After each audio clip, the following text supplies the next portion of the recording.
rewards program, and an unbeatable selection of tickets, they make it easy for every fan to watch their favorite teams and players in action. Catch every home run and thrilling comeback in person from your favorite seat. Plus, every ticket is backed by a 100% buyer guarantee, giving you peace of mind with every purchase. Visit vividseats.com or download the app today. Vivid Seats, the official ticketing partner of ESPN.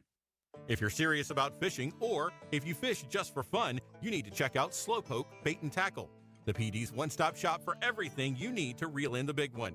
They've got the best brands, including Mad Cats, Ugly Stick, Penn, and more. They've also got the largest selection of live and frozen bait lures and even customizable South Carolina-made boats like Warrior. Financing available. See Slowpoke for details. Looking for the perfect gift? Don't waste time driving to Florence or the beach. Shop local for the best selection and prices. They've got gift cards, a large selection of apparel and hats, and they're getting more in every week. Brands like Simply Southern, Haybo, Good Old Boys, Hook'em Boots and Bibs, Lucky 7 straw hats, and more. And it's not just fishing gear. They carry snacks, chicken bog seasoning, Lucas oil, and more. Visit them at 2256 Indian Branch Road in Darlington. Open 7 a.m. to 7 p.m. 7 days a week. Check out slowpokebaitandtackle.com and follow them on Facebook for weekly giveaways. Community Broadcasters is proud to be your local radio source. However, we're more than just a voice of the airwaves. We're a one-stop shop for total advertising solutions. Yes, we broadcast your message to loyal listeners, but we also take your brand beyond the dial. Want to reach people where they scroll, stream, and surf? We've got you covered. Digital ads? Absolutely. Social marketing? You bet. Streaming platforms, targeted campaigns, real-time metrics. That too. Whether you're reaching across town or across the world, we can help place your message directly in front of your ideal audience. With passion, impact, and results. So why settle for less when you can amplify your message everywhere? Let community broadcasters help you broadcast bigger and advertise smarter. It's your voice, your reach. One platform with endless possibilities. Email us at totalreach@combroadcasters.com. That's COMM broadcasters.com. Or call us at 843-678-9393. We're community broadcasters. It's more than just a catchy name. An ESPN app presented by Progressive Insurance.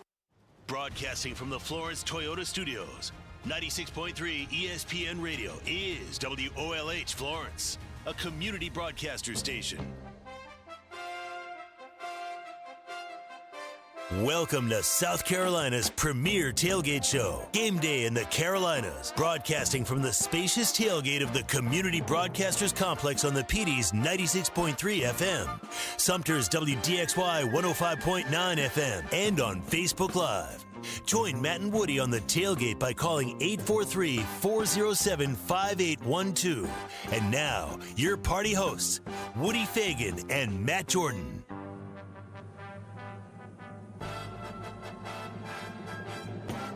And we are live once again, but not in the same location. It is Game Day in the Carolinas. I'm Matt, and in Myrtle Beach, it's Woody. Good morning, It's Woody. Good morning. And to quote Colonel Hannibal Smith from the A-Team, I love it when a plan comes together. Absolutely. So, 30 minutes. The equipment worked perfectly this morning. Yeah, it's amazing. We were not feverishly. This is always happens. You know, we're at the racetrack or Woody's at the beach.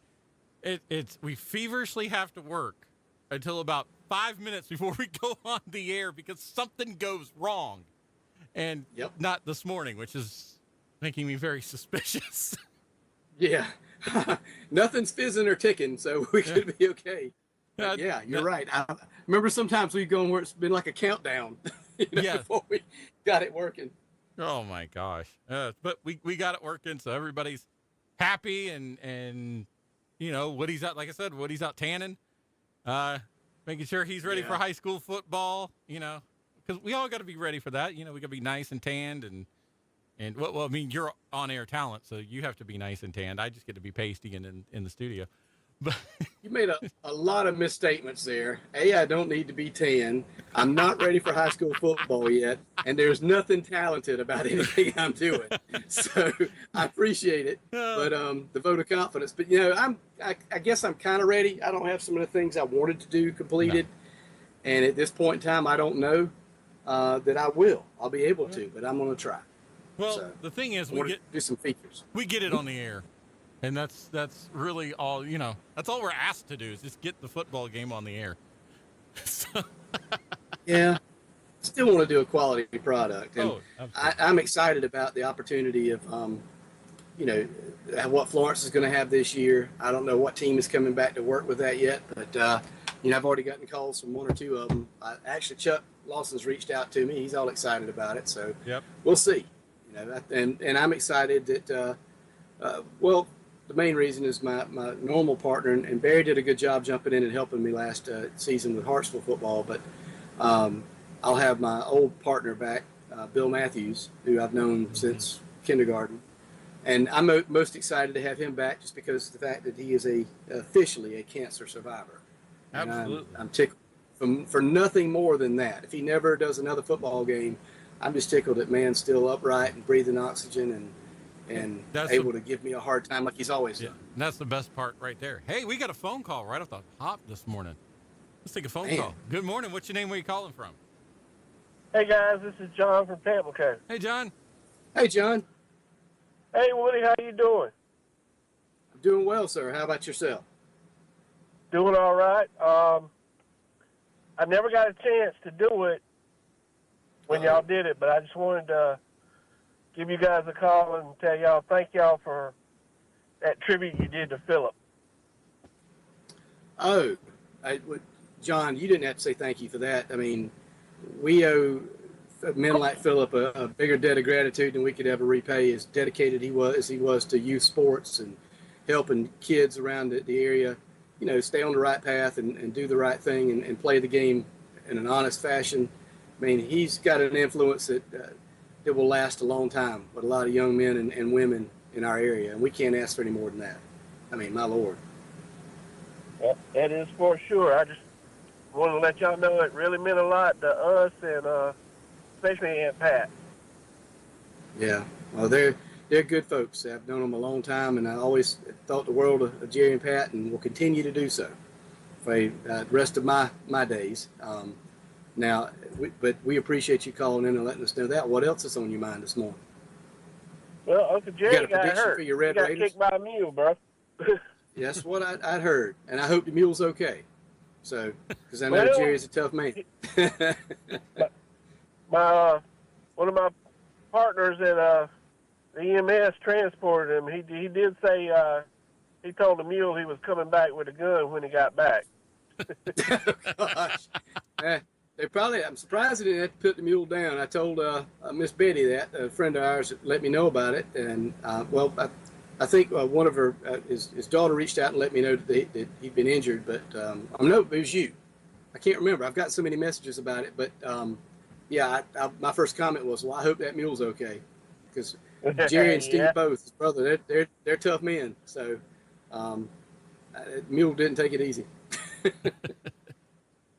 But yeah, he's I actually got a chance to see it the other day, and it's healing up really nice. Well, glad to hear it. Glad to hear it. I need to get by and see him myself, but work has been driving me crazy. My real job and my part-time job. You call this part-time. So. But you guys take care. I just wanted to say thank you for Philip and all that, and you be safe coming back from the beach, brother. Yes, sir. Will do. Thank you, John. You have a good day. All right, y'all too. Thanks, John. Bye-bye. 843-407-5812. I mean, that's the one thing, right? Right. You hear somebody gets kicked by a mule, and your first thought is, oh, no. Is the mule okay? Yeah, that was my thought. Mr. Jerry's tough. I wouldn't mess with him. I can tell you that right now. He his brother Steve. We always referred to him as Clint because he had a little bit of a likeness to Clint Eastwood. That same kind of steely gaze he could put on you. So, but yeah, he was talking about Philip Poston, who passed away about a year ago this time. Philip did a tremendous amount of refereeing and officiating, and not only I think the independent school leagues, but also in I think some public school. He did a lot with Parks and Rec. He was coaching, helping out, volunteering, and he's done that for as long as I've known him. And I mean that's been over 30 years. So just a good man. We felt that sting last year. I remember we did a little tribute to him. You gave me a few seconds of minutes to do something on that when we lost him, and we can't replace those types of folks fast enough. No, and it just seems like bad news always travels in a pack. But we've lost several just fantastic young people this past week or so, and families in our area dealing with tragedies, and I've got them all on my prayer list. It's just horrible, and I'm not going to bring up any names because Lord knows, as many as I've heard about here recently, I'd be scared that I would leave one out. It's unfortunate, but I was talking to you about it before we came on the air and just wondered what in the world's going on. Yeah. But, it's not for us to ask that question. We just have to appreciate the fact that we've been blessed by knowing people, the caliber of those that we've lost, our lives are blessed to see them. So that's the one thing. Well, we never know, and I don't think you'd want to know when your time is up. So. No, that's one of the things I don't think I'd ever want to. Yeah, I'm with you. Yeah. They always had those movie plots about that. Or ask the question at one of these silly dinner parties. Would you want to know? No, I don't want to know. No. Even if it was to, because that's something we probably could get into for 2 hours today, and that seems like it's a whole different show. So. Yeah, that'd be a completely different show. But 843-407-5812. We've had Big 12 Media Days were this week. So I guess that means we're here, Woody. It's arrived. We're here. SEC Media Days get kicked off on Monday. Gamecocks are on Monday as well. And so that means we'll get to hear from Lenore Sellers and Shane Beamer coming up here in a couple days. Well, first of all, let me rewind back to the Big 12. Because they made a little bit of news this week about their preseason poll. And I don't have a problem with the fact they don't want a preseason poll. What I had the problem with was the reasoning behind them not doing a official. There'll be an unofficial preseason poll, don't worry. But an official preseason poll is because they thought that hurt them when it came to the committee. I said that out loud, and I still don't know what I just said, Woody. Yeah. I guess I feel like that, like you see a lot of teams, they get that bias because and listen, they're kidding themselves if they don't think the bias is an influence anyway. Everybody assumes Alabama will be in the top 5. Everybody assumes that Ohio State will be there. Everybody assumes that Georgia will be there. There's an assumption, and that bias is there. And anytime you put a human being in a room or a group of human beings in a room, you're going to be subjecting whatever final outcome or decision is made to bias, period. Well, I don't care what they say. Nobody's going to sit there and not be like, by the book. I don't believe it. Yeah, and last year's preseason poll, for those of you who don't remember, they picked Utah to win it in the Big 12. Well, Utah finished in dead last, and they picked Arizona State in last, which was a logical thought. They had just changed coaches. They just got a quarterback out of the transfer portal. We didn't know what Arizona State had. They picked Arizona State last, and, of course, Arizona State ended up winning the Big 12 last year. But they said, but Yormark even went out as saying that's why BYU was left out of the what? BYU that had nothing to do with it. No, yeah, exactly. Maybe if you did blind resume, if we did the blind resume with BYU, SMU, and Alabama for that last spot, maybe it probably should have gone to BYU because Alabama's got a couple of stinky losses on their schedule from last year. And I'll say this right now. For those of you who are still defending Alabama to be the 12th team, it's because they got blown out against Oklahoma at home. Or not at home, but on the road. That, to me, that right there probably sealed their fate. That's all I'm saying on Alabama. But, go ahead, Woody. I was going to say, if you felt like any at-large team that since we started this playoff era, any of the at-large teams ever really deserved to be there. I mean, do we feel like the results they put out warranted their being there included? I haven't felt that way. There's a reason why you're an at-large team. Exactly. You've got a stinky Limburger-esque loss somewhere. I mean, like South Carolina. Yep. It's Ole Miss. Well, the LSU would kind of seal that fate too, even though it was 3 points at home. And you know, I get where they're coming from, and I get that they're mad that BYU didn't make the playoffs because BYU did beat SMU. Well, see, that would have been the only thing that would have kept me from saying, well, we're going to exclude this team and they beat SMU. It wasn't a handy defeat. I think it was close, wasn't it? Yeah, and it was. And here's the other thing: it was a week 1 game. Week 1 game, yeah.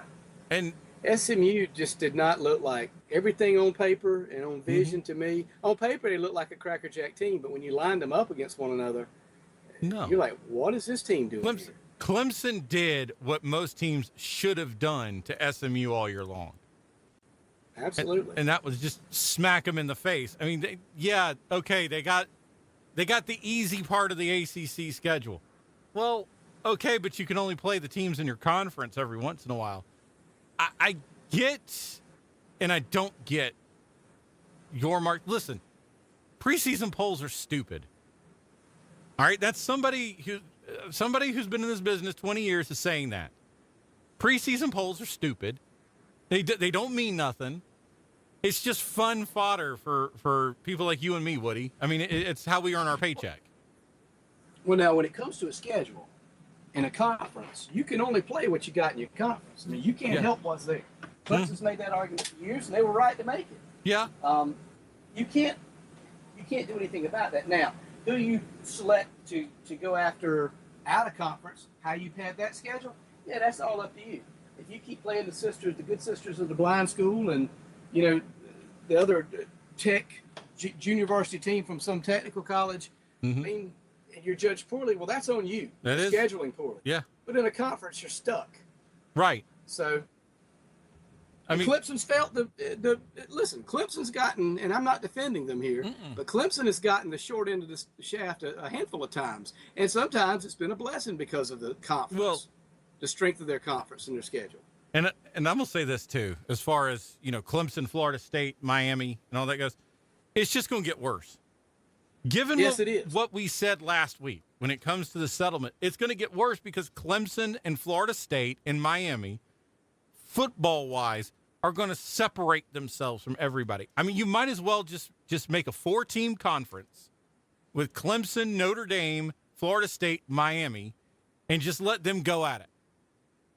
Because that's what your ACC really is now. Yep.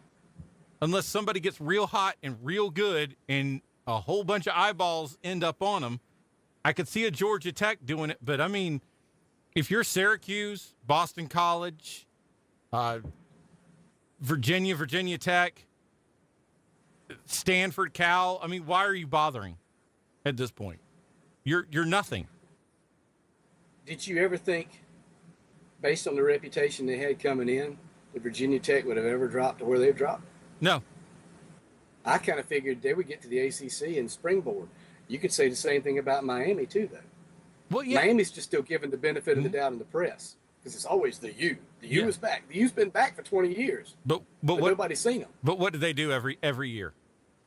Well, they lose two games they're not supposed to lose. Every single year. Go back.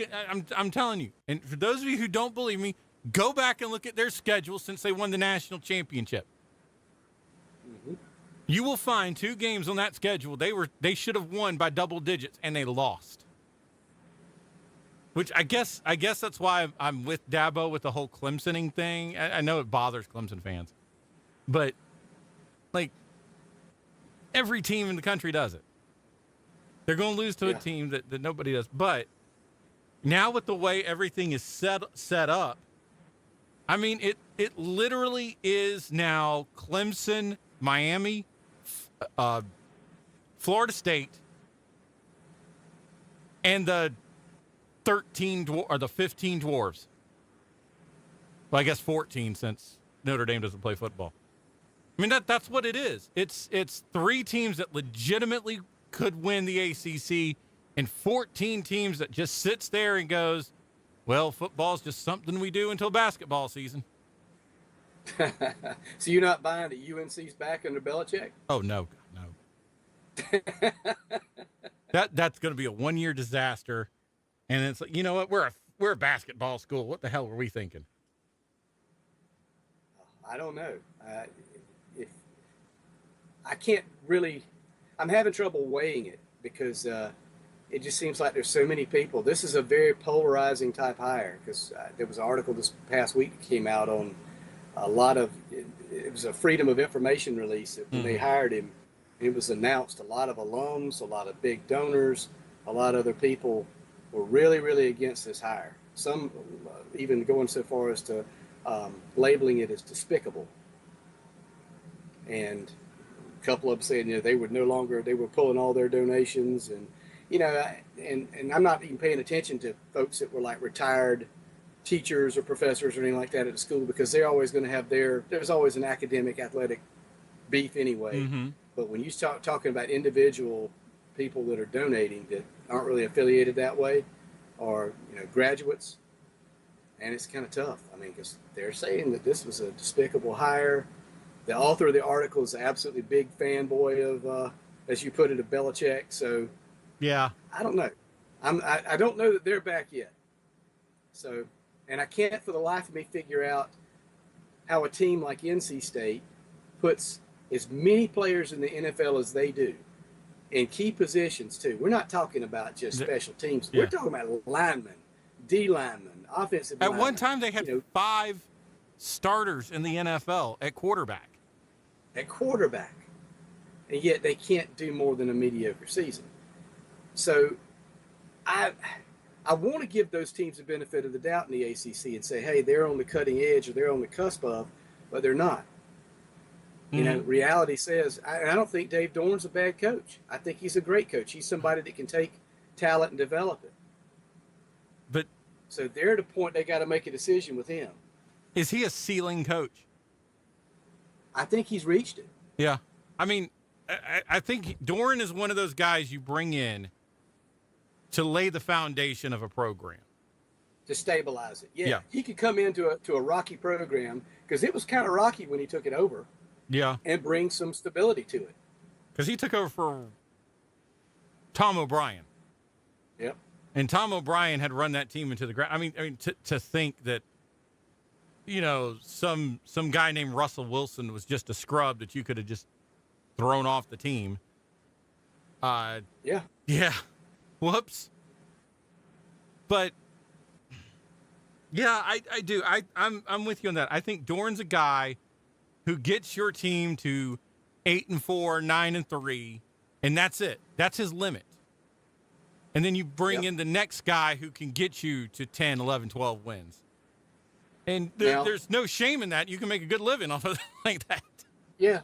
I mean, I don't see any upside in any of this for Wake. I see little to no upside in any of this at all for Virginia. Mm-mm. Boston College has a very, very proud tradition, as does Pittsburgh. But I just don't know that – I just don't get the feeling that the attention's being paid to it. Pittsburgh football has not been relevant since Larry Fitzgerald. Yeah, you're probably right. And then one man can't carry a team. Exactly. And, I mean, if you want to go back even further – it might not even be relevant since Dan Marino.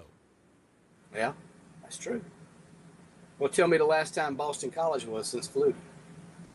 Yeah, I mean, that's a great point right there, too. I mean, Boston College is the mid-major of the ACC. They'll give you a scare for 3 quarters, but generally in the 4th quarter, that's when they go away, and that's when they fade out. And don't give me – oh, go ahead. No, you can finish. I was going to say, don't get me wrong. Boston College will still win, and that's a team that wins 1 or 2 games every year. They're not supposed to win just because they stuck around for 3 quarters, and the other team just gets frustrated and can't kill them off, basically. Yeah. But the money's too good in the ACC conference. There's no sense in those teams breaking away. Yeah. And going to another conference to try to be appreciated a little bit better or maybe compete a little better.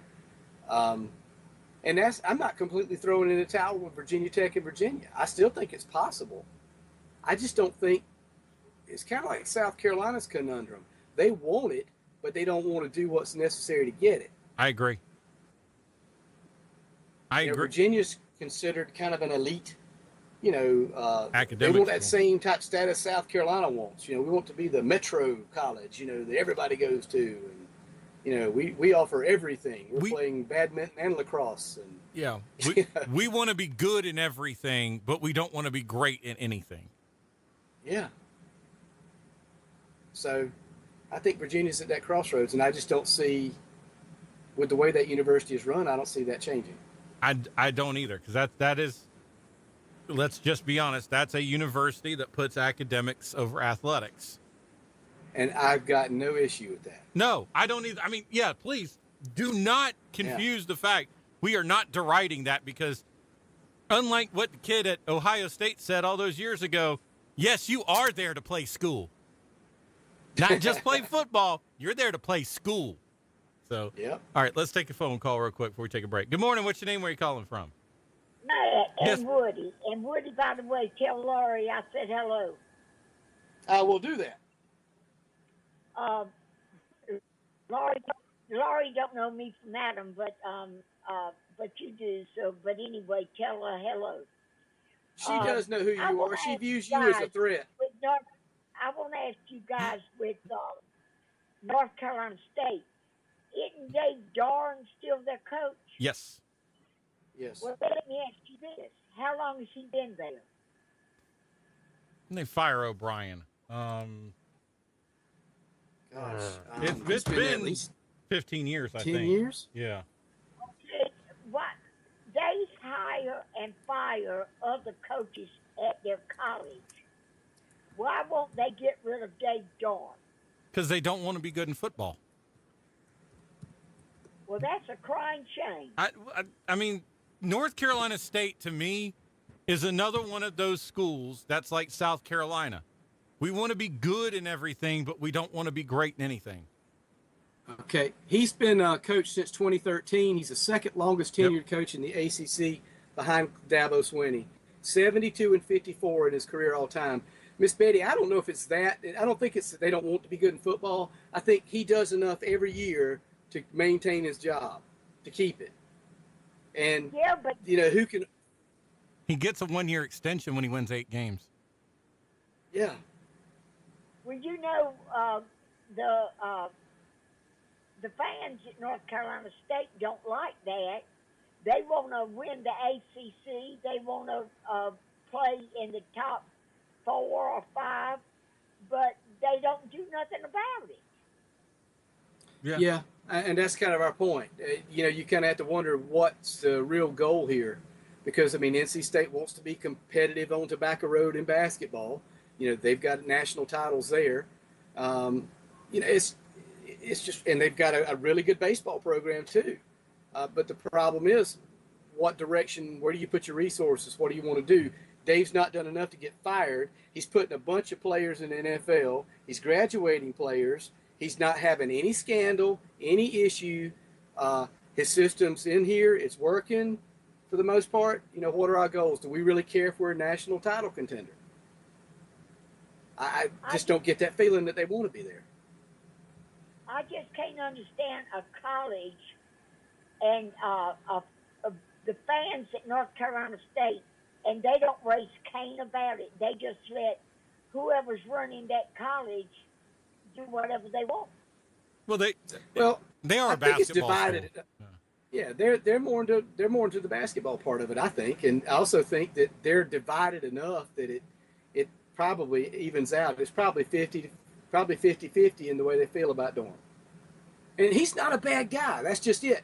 He's like you're almost having to fire Mr. Rogers. Yeah, well, but I see where a lot of people are coming from, and that is at least the fire Doran part. I understand completely, because you're right, Woody. He does nothing untoward He does nothing that sullies the name of North Carolina State football. But I think in this day and age of the NIL, in this day and age of the transfer portal and donors having to give more than ever before, it's comes to a point where it's, dude, you can't just win 9 games anymore. That's not, if I'm going to give $50, $60, $100,000, you're going to have to win more than 9 games. That's right. Well, just one more thing to guys, consider, I'm going too. to hang up and continue listening. Y'all doing a great job today. Well, thank you, Thank you, Miss Betty. And y'all have a good weekend, and I'll continue to listen. All right. Thank you, Miss Betty. Thank you, Miss Betty.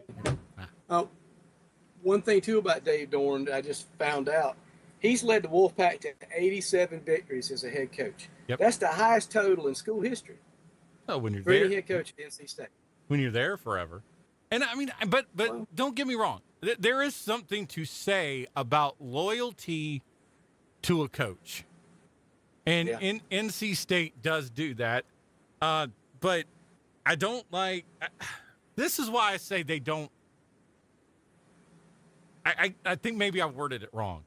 They don't want the football. I don't even know how to say what I'm trying to say.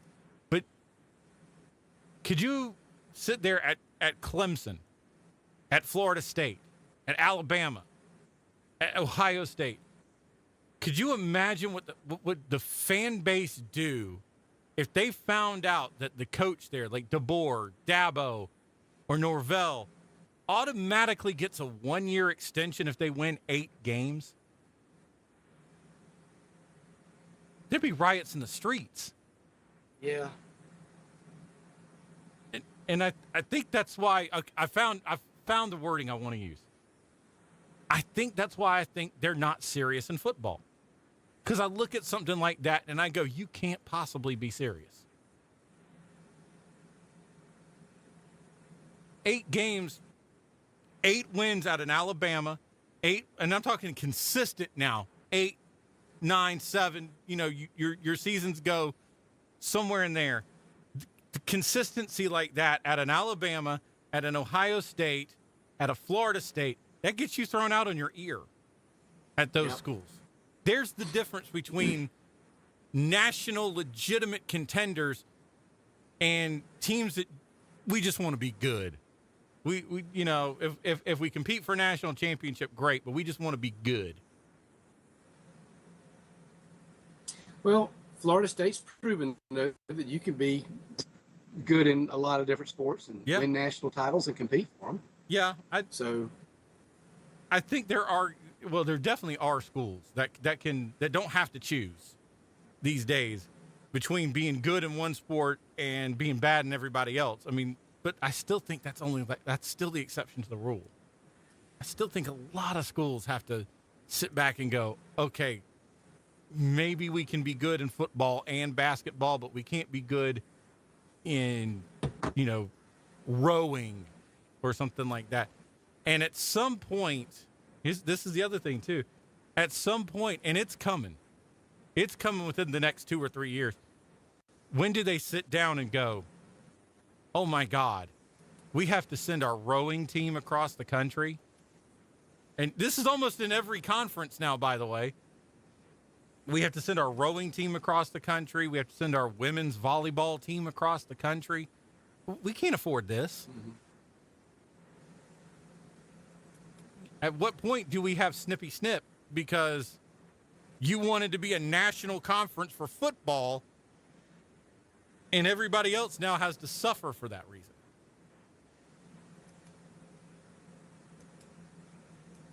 I mean, at least that's the way I see it. Yeah, I don't think you're off. It's going to be interesting, but that's, again, what are they going to do? So, yeah, I do think to get back to the original point being made, you're going to wind up seeing 3 to 4 tops pull away from those guys. Then what happens? I mean, and, as much as people want to beat their chest and say whatever about the SEC, they're not going to want all of them. No. I don't see 8 9 teams pulling away out of the SEC either necessarily. I see 5 making the play. It doesn't matter what we go to. I see 5 SEC teams making the playoffs tops. That's it. Yeah. At some point, you just have to say enough is enough. All right, one more phone call here. Good morning. What's your name? Where are you calling from? Hey, fellas, it's Ray in Florence. How you guys doing? Hey, Ray. Great. Happy Ray, how are dog you? days of summer. You guys hanging in You there? ain't lying. Oh, yeah. Yes, sir. About to melt. I have 2 things for you. Matt, I was going to ask you, when is the first week of high school? I know it's 0 or -1 week, but is it the week before the college games start, like the 22nd? 2 weeks. Usually we're about 2 or 3 weeks into the season before college football starts. Wow. So you're looking at like the 15th. Yeah, I actually think that's the first weekend of high school football. I know they go back to school 2 weeks from Monday. Yeah, they go back on the 8th. No. Around in Florence, they go back on the 30th or 31st, 28th, 29th, something like that. Wow. I can't believe they're going back in July. Yeah. The last Monday, it's before the August 1st. So yeah, the 15th is week 0. And either the 15th or the 22nd is week 0. I've got my first Hartsville broadcast will be against Carolina Forest on the 29th. On the 29th, they must so they're taking week 0 off. And they don't typically play a week 0, I don't believe. Yeah. Not that I hate calling it that. So it's yeah. Well, yeah. We need to go over. We need to do our annual rant on that eventually. So I had one for you, Matt, and I don't know if Woody, if you saw this on the Instagram machine this week, but did you guys see the dude up in Canada that was playing golf? Yes. And he he had the smarts to challenge the dude behind him who was giving him a hard time for playing slow. And he happened to be an NHL enforcer. Enforcer from the NHL that the guy, the tough guy with the tats, and calling him a wimp, but using worse words than that. Yeah. Saying, all right, let's go. It's go time. It's go. And yeah, it was go time, and the guy's throwing him into the river, into the lake after pounding him in the face a couple times. It's but he tossed him around like he was a beanbag. Oh yeah, believe me, it was on my list for Idiot of the Week. I'm not gonna lie. Nick Ternasky is the NHL enforcer who decided enough was enough at that point. I was talking to a friend of mine, and I told him that, that's one thing you got to worry about in Canada. You never know when you're going to run into, whether it's on a golf course or road rage or something, to a former NHL enforcer. So you might as well just mind your P's and Q's. Yeah. Let me put it this way: he had more penalty minutes than games in the NHL. That's the type of guy you're going to want to tangle with out on a golf course. Yeah, and some of those Canadians are like that. If we got time for a quick story, Matt, I don't know where we're up on the clock, but go for it. I was in business on a business trip years ago in Winnipeg, and the guy that I'm doing business with up there takes us out. We go out to dinner and all that, and he takes us to this really nice place in Winnipeg. It's just like a brand new. You would call it a billiard hall. You've heard of pool hall, but then this is a billiard hall. I mean, everything was done in marble. All the tables, and there must have been 20 of them, were all brand new. They had red felt. I mean, everything was gorgeous. Chandeliers hanging. And the guy that's with me is Canadian, obviously, and he's just looking across the room at this guy, younger guy. And next thing I know, they never traded words. They were 40 yards apart. And next thing I know, they're on the sidewalk out there, and it's frozen on ice, fist fighting. Never traded a word. Just drop the gloves and let's go. Yeah, I'm like following him. I said, "What's going on?" He's just all whatever. And I'm like, "Do you know this guy?" He's like, "No, I don't know who he is." And because they're on the ice on the sidewalk, it looks like a hockey fight. They're on ice fighting. And finally, my friend gets an overhand right in there and gets him across the nose, and blood starts spilling. And next thing you know, that's it. And I'm a grown man witnessing this, and I'm like, "What is going on?" So I don't understand them. I just don't pick on them. So my Canadian friends, I just make a business of not picking on anybody bigger than me, and not making anybody mad bigger than me, and I'm fine. So. You guys have a good day, all right? Take care. Thanks, You Ray. too. All Yes, right. sir. 843. That was Oh, go ahead. That was funny because somebody put a little sign up right there and went back and took a picture of it. They put it on their scorecard right there where it happened. Yeah. They marked the spot on the golf course there by the pond where the guy got thrown in. Yeah, I got the video. Another guy video. put an oil painting. He had an oil painting of the guy being tossed. And he did it using AI. This guy was huge. How would you pick on a guy that big? I mean, that guy that got beat up, I don't think his face came into the guy's chest. That's if he did, it was barely. That's what liquid courage will do to you.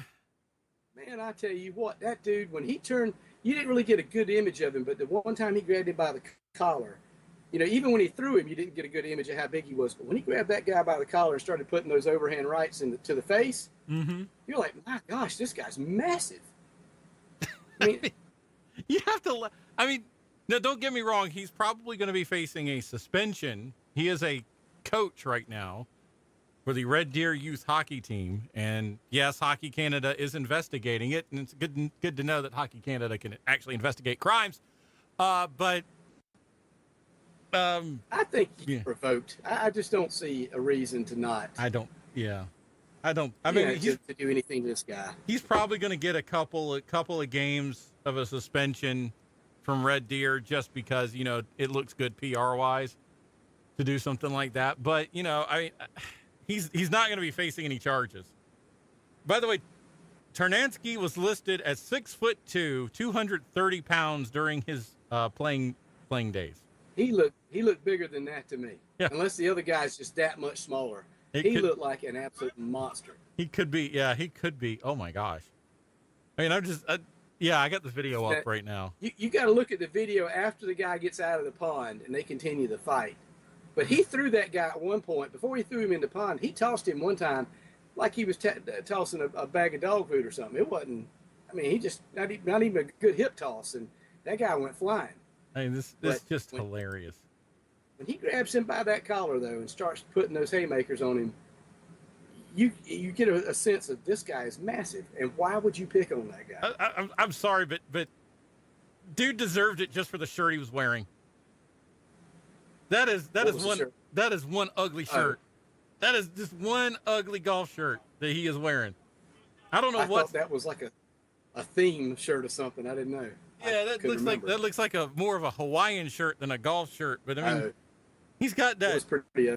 Oh, and he's got that fade as well with the stupid looking sunglasses. I mean, this is your he kept male coming at him.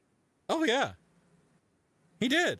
I mean, even before he got thrown, he kept coming at him. He'd say something, he'd stop, and I thought he was going to finally walk off, and that was going to be the end of it. But no, he turned around and came back, and then really turned on the charm. This is this guy. And I'm like, stupid. This is a male Karen. Right here. Yeah. This is a male Karen. I don't know what we call it. Kyle? I don't know what we call him. I don't know. But I mean, this is just a guy who was looking for a fight. Let's just be honest. Careful what you wish for, my dude.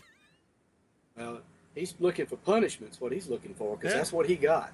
Oh. I wouldn't have tangled with that for nothing. You just walk away from that stuff. I don't care what they're saying.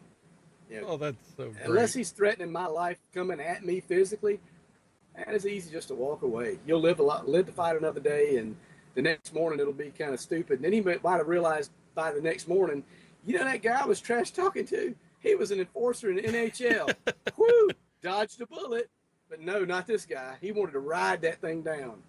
He did, and he got ridden down too, baby. Yes, he did.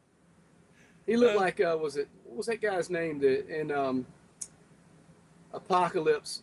Not Apocalypse Now. It's the guy showing the, he was the same guy that was in the Mel Brooks movie, Blazing Saddles, and he's riding the bomb down. They drop him out the airplane. It's an old movie from like 60s, wasn't it? I think 70s. I think it's a 70s movie. That's when I saw that. I'm like, that guy's just gonna ride the bomb down when it detonates, because he's just gonna. You're talking about. You're talking about. Yeah, I think it is Slim Pickens.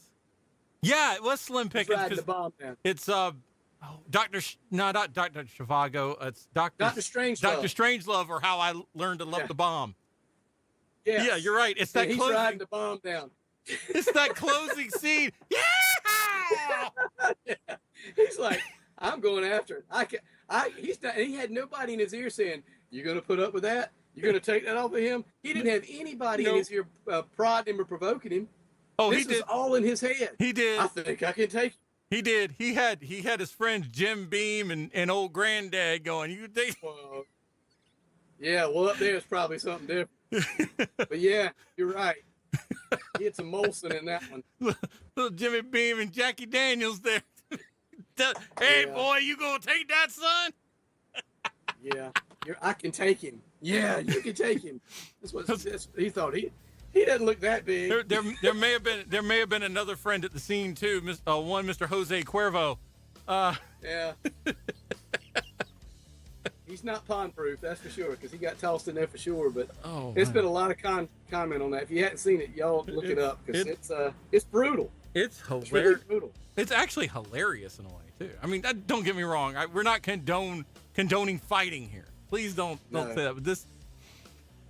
But if you're gonna fight, at least get somebody you can beat. Yeah, or make it really stupid like this, so you can laugh about it later. Yeah. All right. Oh, goodness. We got to come back and talk SEC Media Days, because today's Mondays. Talk about what we're going to find out in the SEC. And we might even talk a little rivalries, because the Athletic has been all over rivalries this week. Believe it or not. Yeah. We're going to tell you. Arch nemesis. And arch nemesis. Yeah. Nemesis. And we're going to tell you the readers of the Athletic, they think are the top 10 rivalries in the nation. Back in a moment.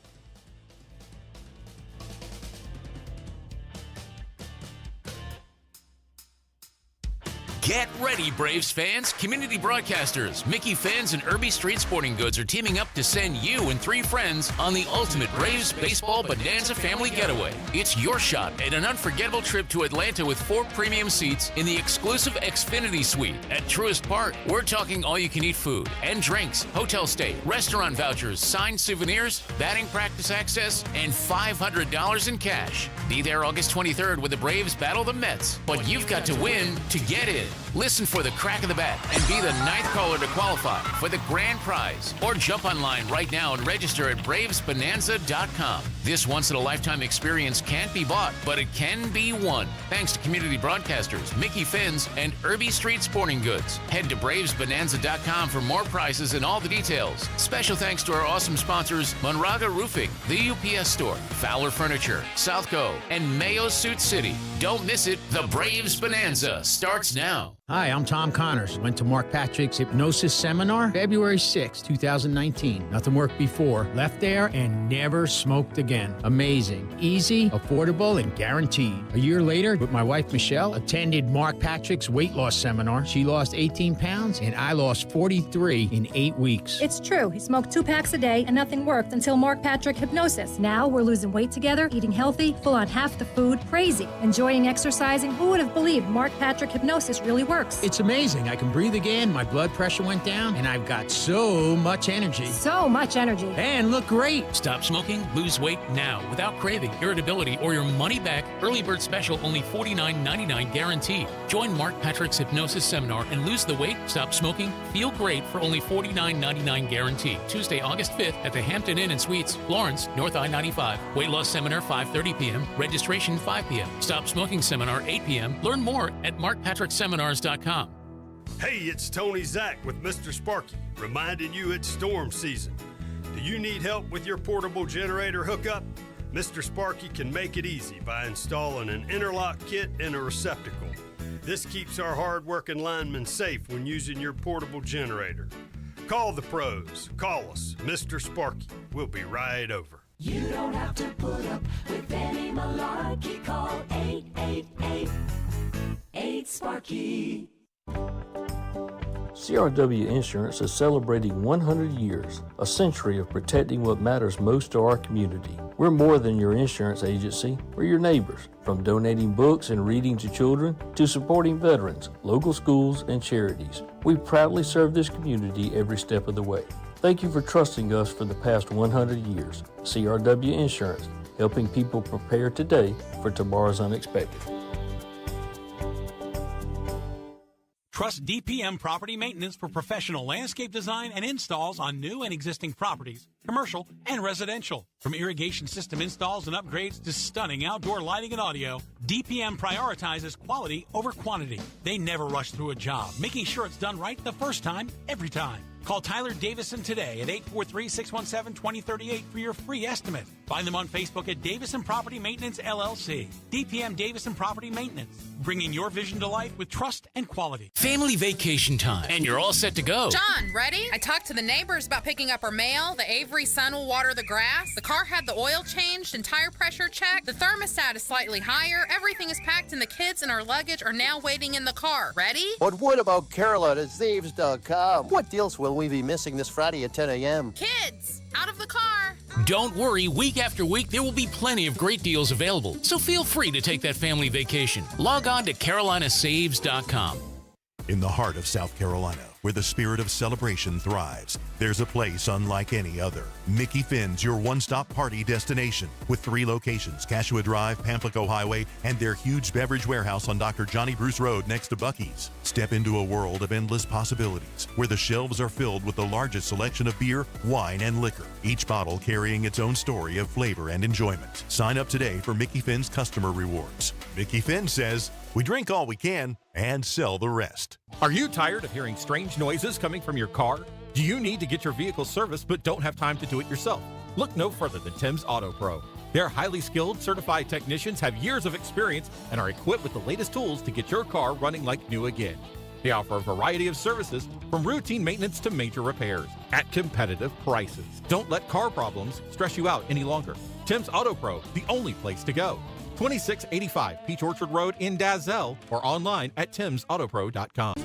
Nothing says tradition like your hometown Piggly Wiggly. Take it from the pig. When it comes to value and freshness, you can't beat Piggly Wiggly. They've been bringing home the bacon for millions of American families for over 100 years. Today, they're one of the best known and best loved brands in America. Stop by your local Piggly Wiggly today and take home the freshest meats, vegetables, and produce, along with great deals on all your favorite brands. Each week, the pig features new specials, perfect for your tailgating parties and family mealtime.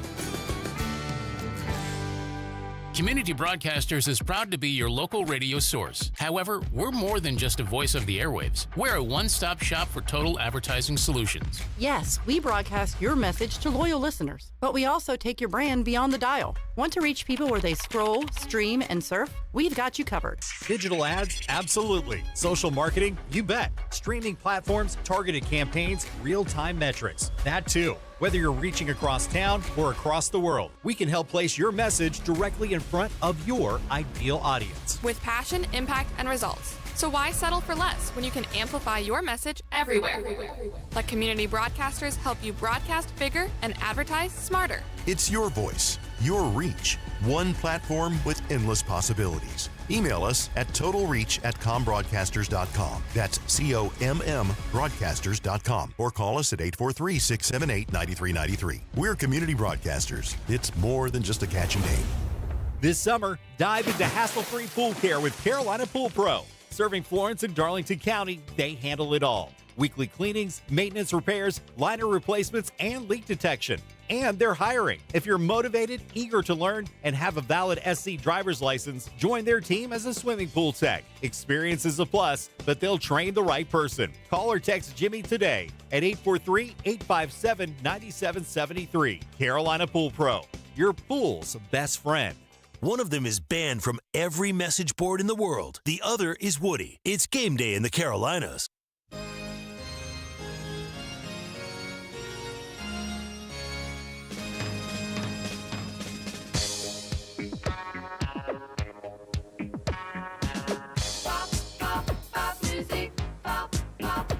It's game day in the Carolinas. I'm Matt. He's Woody. And yes, that was an extended break you heard.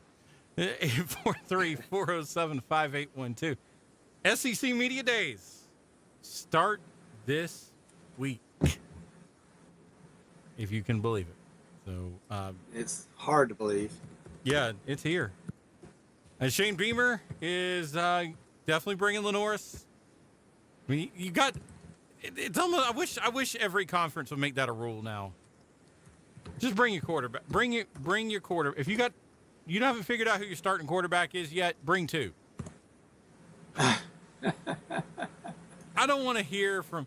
I really don't. I mean, with all due respect to offensive linemen, I really don't want to hear offensive linemen. Well, that's not right. I know, but I mean, like, you got. There's a lot of people I don't want to hear from when it comes to players.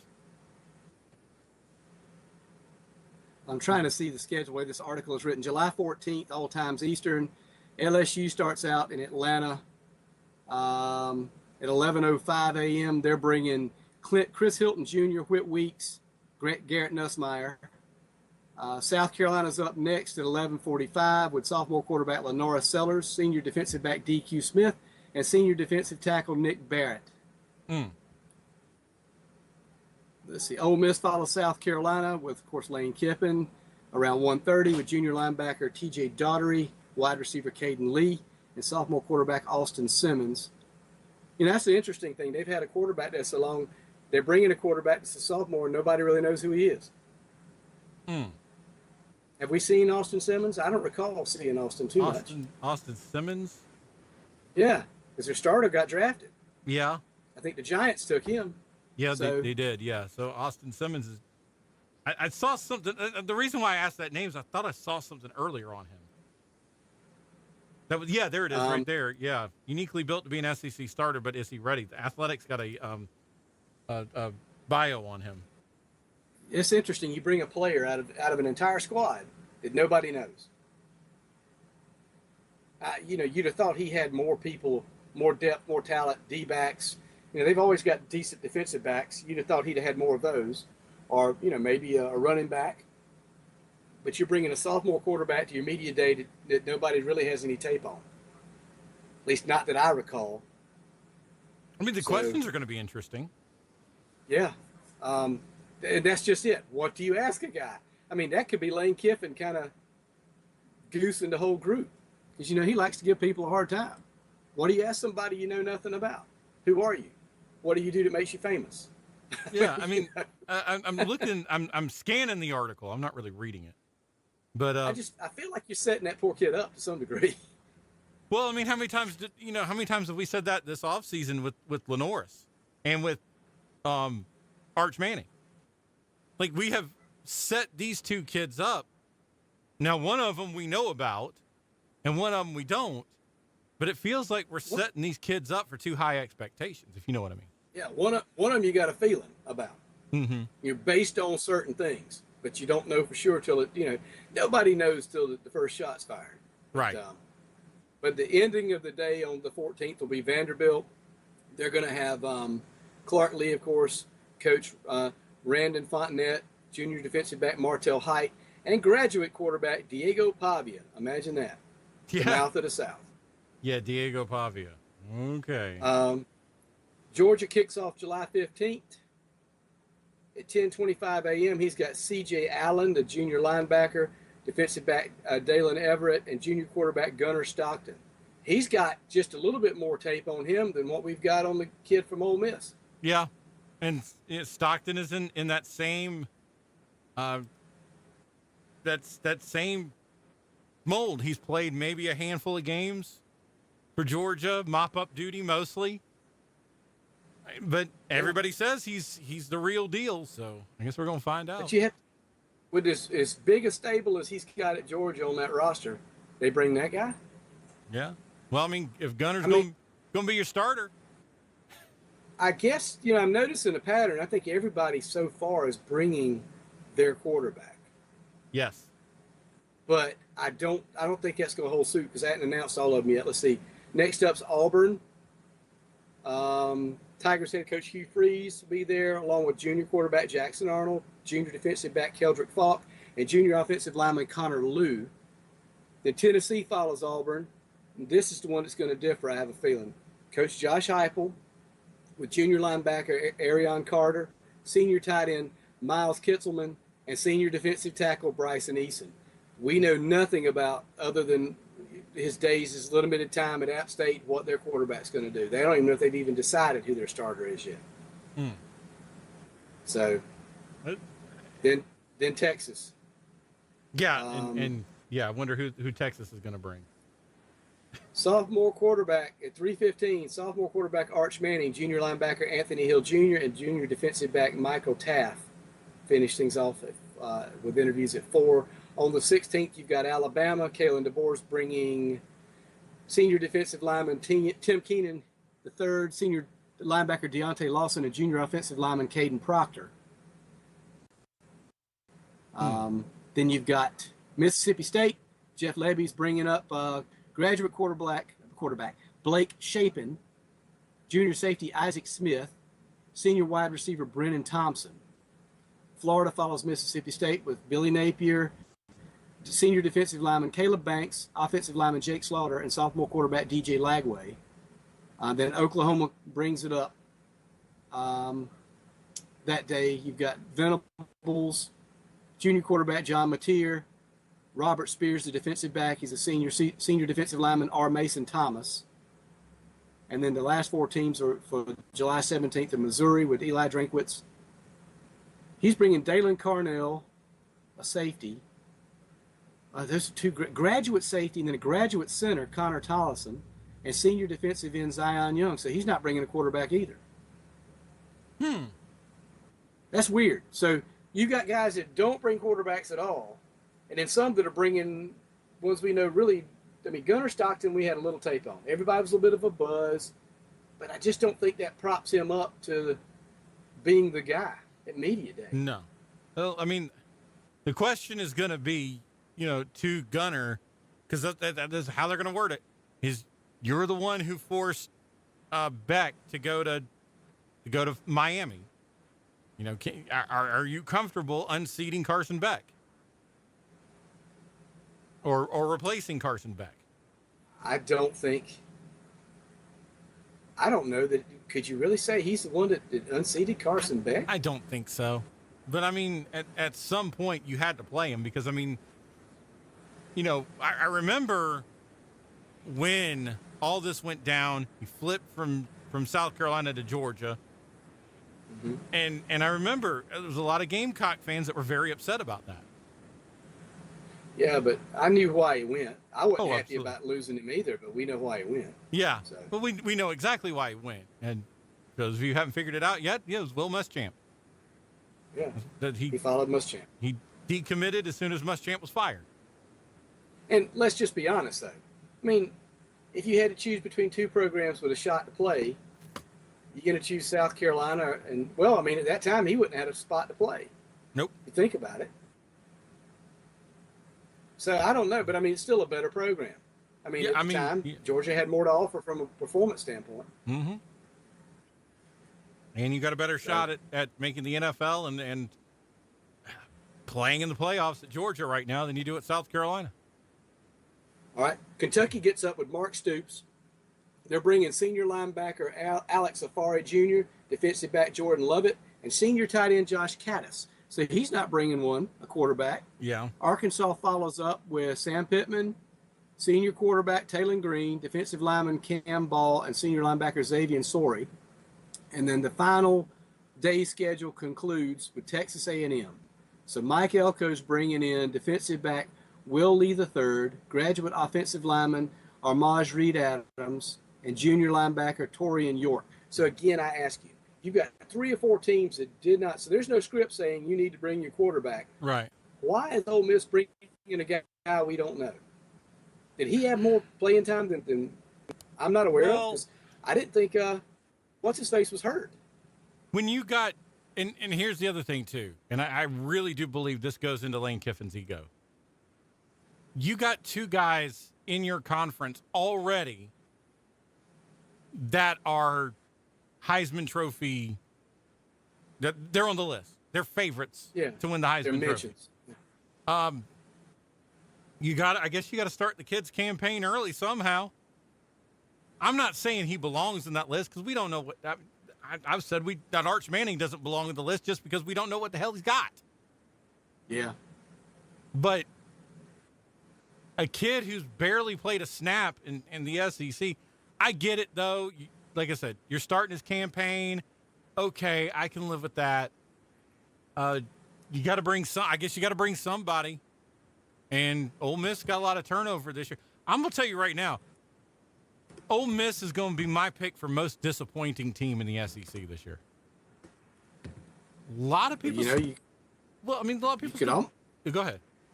I'm sorry. You almost could say that the last couple seasons, though. Mm-hmm. I mean, there was a lot of hype going into last season. And, I mean, they put on a show at South Carolina. Their defense had nothing for that offense. Nothing. Yeah. That was just a game where you couldn't block, and you made up for it by not tackling. I mean, yeah, it's just one of them games. But I just got this feeling because everybody's hyping them as like the third or fourth best team in the SEC, and I'm just sitting there and I'm just looking around the SEC going, I don't see it.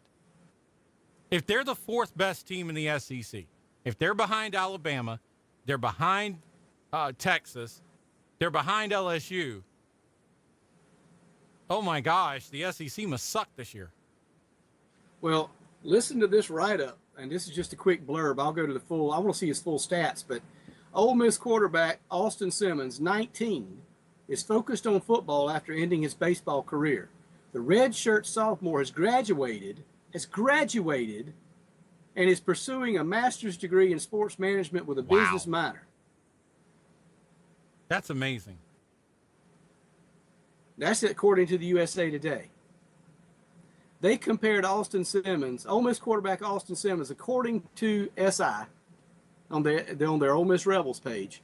Ole Miss quarterback Austin Simmons compared to Los Angeles Dodgers Shohei Ohtani. Well, I mean, because I'm reading out of the Athletic too, and childhood of intensive homeschooling and training under his father has Austin ahead of schedule. He earned his like you said, he earned his bachelor's degree in May. Jeez, that's putting in the work.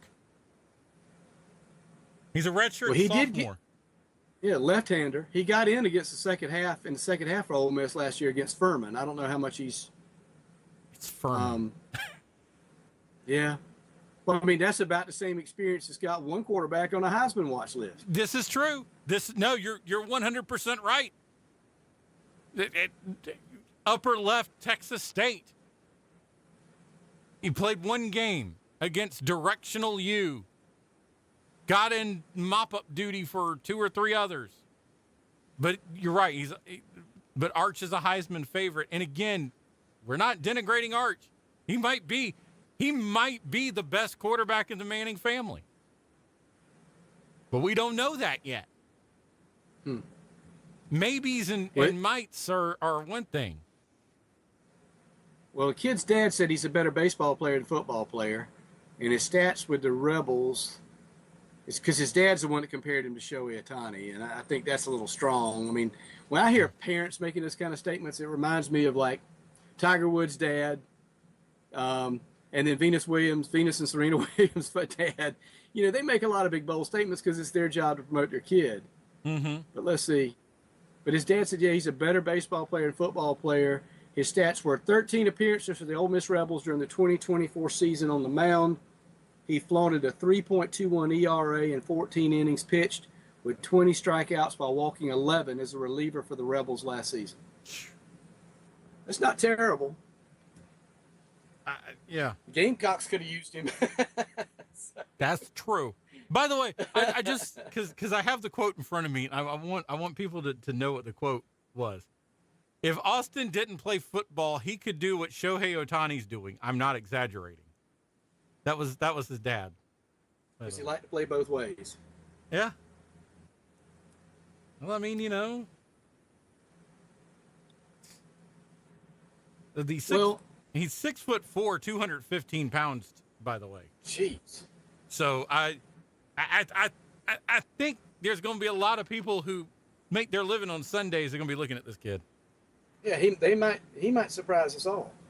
Mm-hmm. Because the offenses that they design now, it'll say a lot. Now he's a pitcher, so he's probably got very good arm strength. But how accurate is he as a pitcher? You'd think he'd have to be.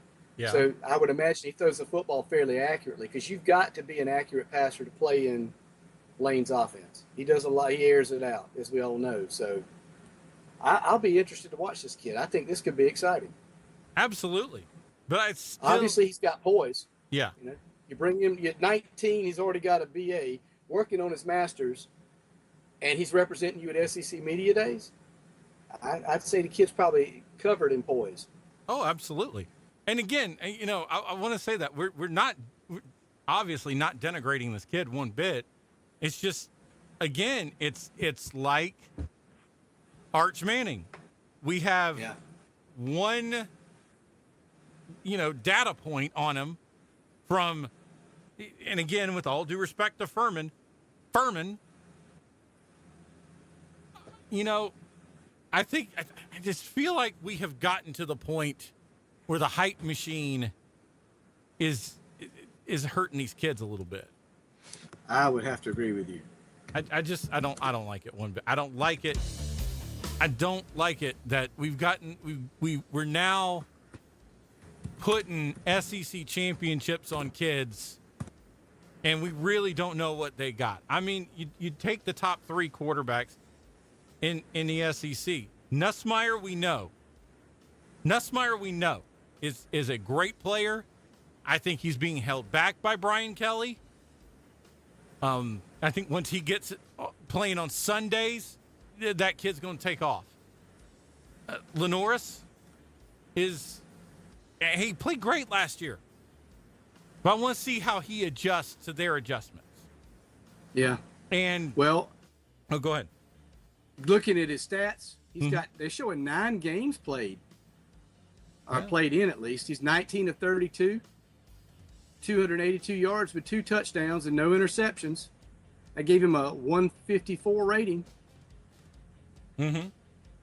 And as far as rushes go, he's averaging about almost 3 yards a carry. So he didn't run a lot. Well, hey, there's something to be said that maybe the pocket passer isn't dead yet. Yeah, I think it's kick and run, though. That's what's going to be scary. All right. You're playing outfield in baseball, you can run. Oh, yeah. All right, kids. We'll be back in a minute.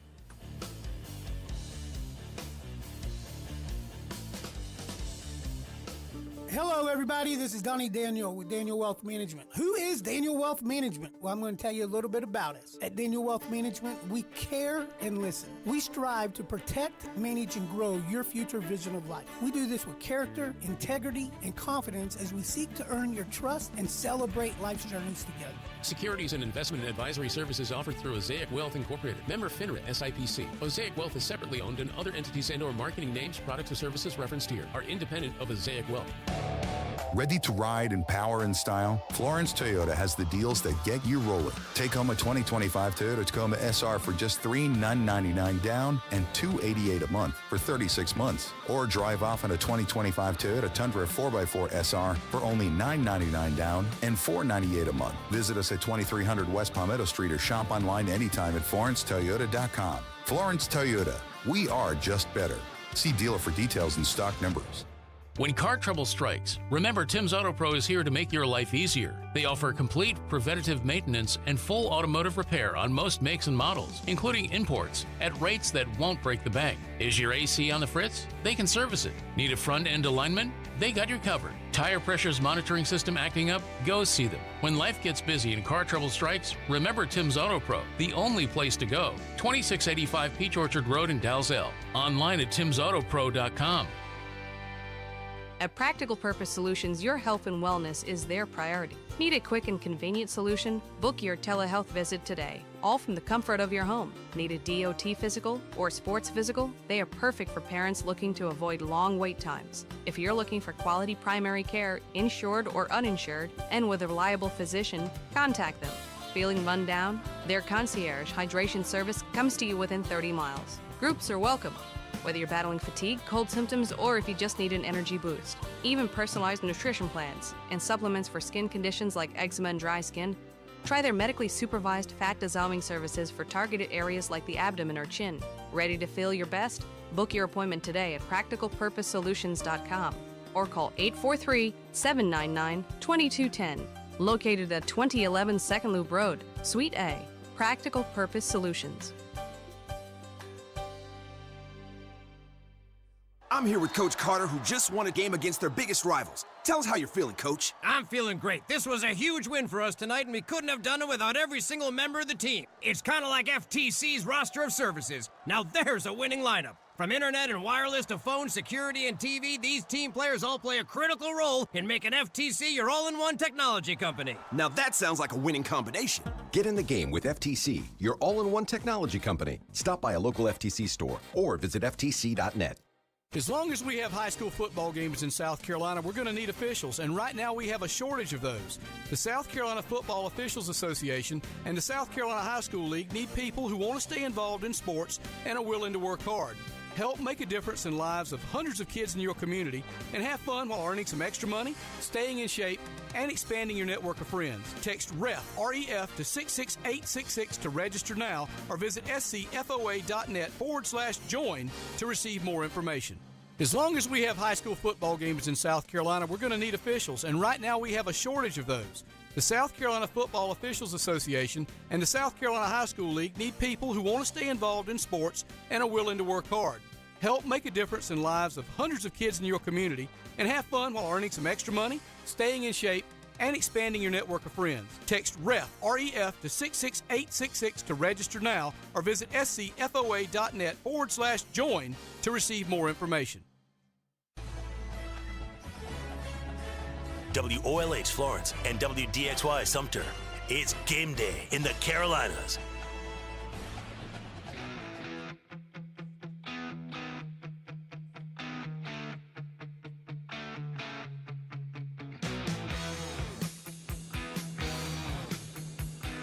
It's game day in the Carolinas. I'm Matt. He's Woody. 843-407-5812. There's just a ton of places we can go at the moment.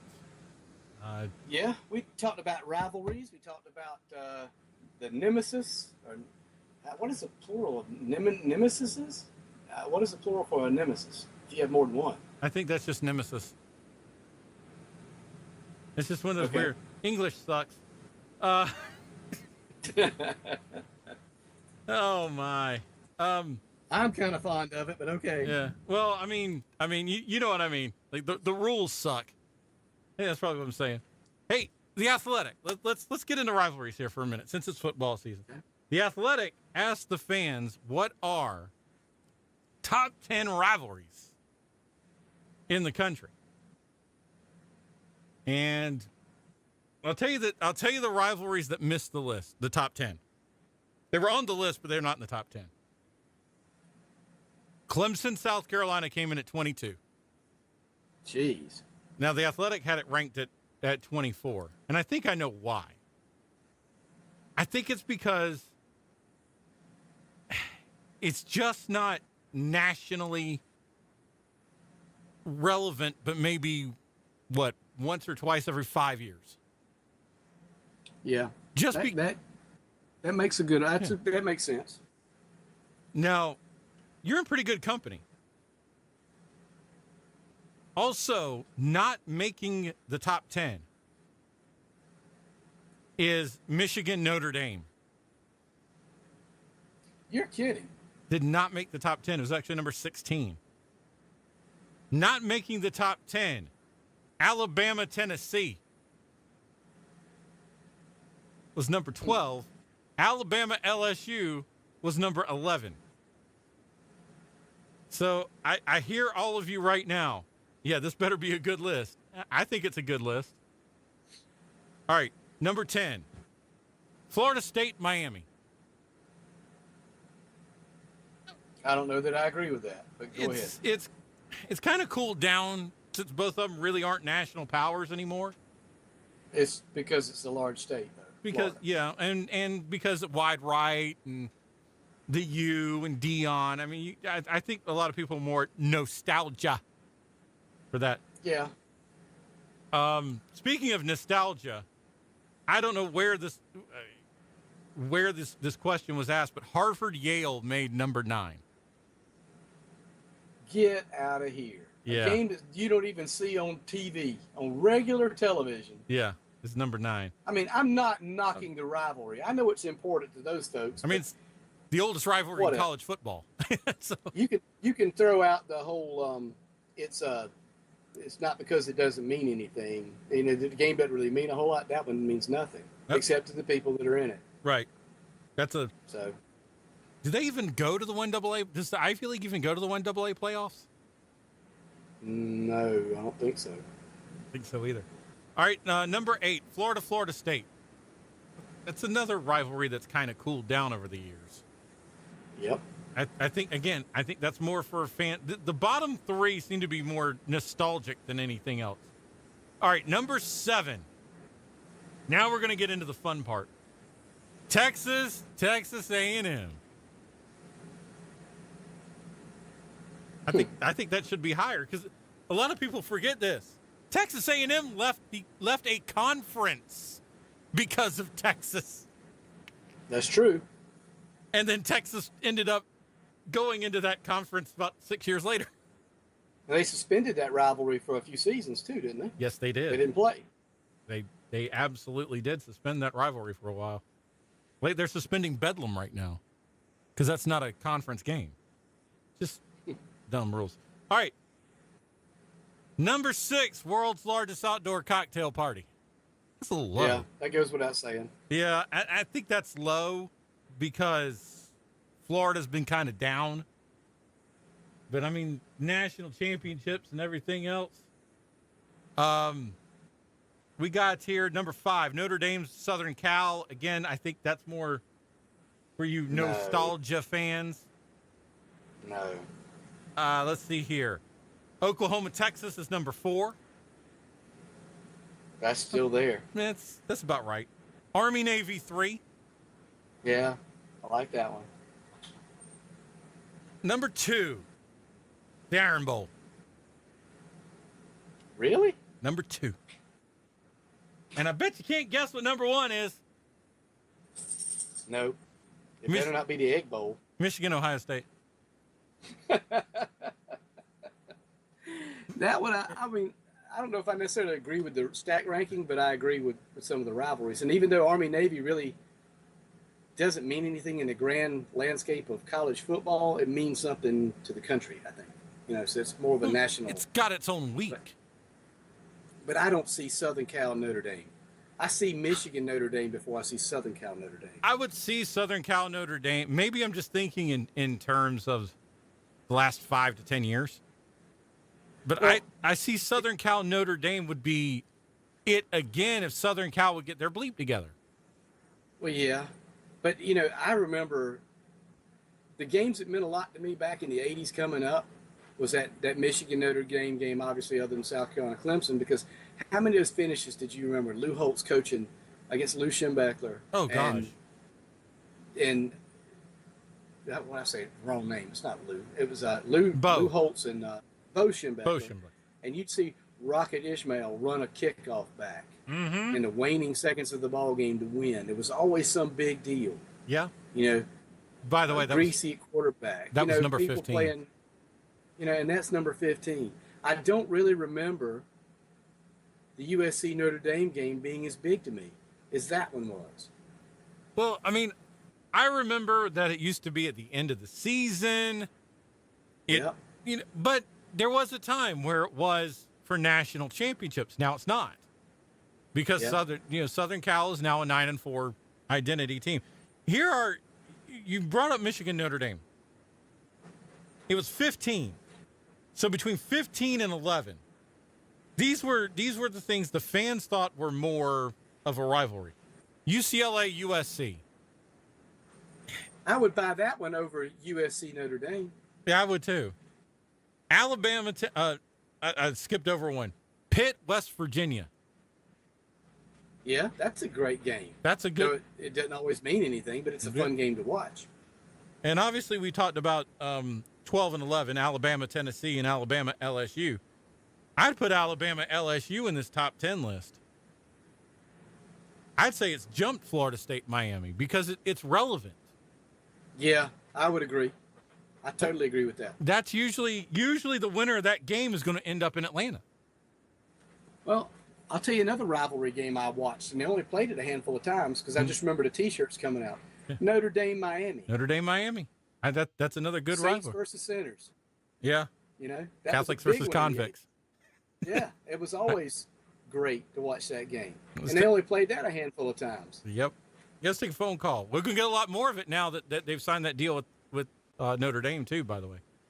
All right. That's good. Good morning. What's your name? Where are you calling from? Hey, good morning, guys. Hey, Lee. Good morning. What about the Gamecock, Georgia? That's a good rivalry. That one didn't even make the list. No, nobody ever really considered it a rivalry, I don't think, because it was kind of one-sided. But, you know, to me, Lee, that game played the second game typically of the season was the barometer. We knew what kind of team we were pretty much going to have, and the outcome of the season was going to be a good one if we beat Georgia that second game. Well, and it brought one of the best lines Steve Spurrier ever said at South Carolina. I was just Very thinking true. that. Yep. Yeah, we like to play Georgia about week 1, week 2. You know, half their team suspended. Yep. Sounds just like him. I know, you talked about Gunnar Stockton earlier. Uh-huh. Mm-hmm. He was a Gamecock commit. Yep. Yep. He was actually right before they got, I think he decommitted after they got Lenoris or something like that. After they fired But he actually started the playoff game last year. He started the playoff game. Didn't look very good, but he did start that game. Yeah. Considering what he was asked to step into, I thought he played pretty well. They had to start him. What were you saying there, Woody? I said, considering what he was asked to step in and do, I thought he did really well. Mm-hmm. You know, for a kid that has really not seen the field at all except in cleanup or kneel down, work to come in a playoff game and not only start, but I thought he performed well. He did everything they asked him to do. I don't think there was anything that I remember off the top of my head that I would say, well, yeah, he really cost his team there. He did exactly what he was supposed to do. So, I don't know. I mean, it's all a matter of opinion on that. Who offered $8 million to Lenoris to transfer? Was that Georgia? No. I think it was a Western Division team. Yep. Or what we would normally consider. One that has a history of buying a quarterback. Yeah. I'll just leave it at that. So you think Ole Miss? It might be. Because we don't know for sure. And we'll never know. This is the whole thing. We'll never know for sure whether it was $8 million. There was a certain quarterback that went on to have a decent NFL career. He has been, Lenora Sellers has been compared to him physique-wise for a while. He also has a rumor circulating around that his father was paid a substantial sum of money for him to attend a particular university. Now you're talking about Western Harvard. Division. Yeah. I didn't say it. But again, could be warm. That's the rumor. We can't sit here and say it was and it wasn't because I can't confirm it. Yeah, but that seems to be the rumor. They have been known to do that. Hugh Freeze did that at Ole Miss. He bought some of the best players. They had just ask Clemson. Defensive lineman that was committed to Carolina ended up going to to Ole Miss because of the money. Yeah, matter of fact, Clemson's Robert Kimdichie was. That's what I'm talking about. Yeah, Clemson about fully committed to Clemson until the cash started rolling in, and Mommy got a job.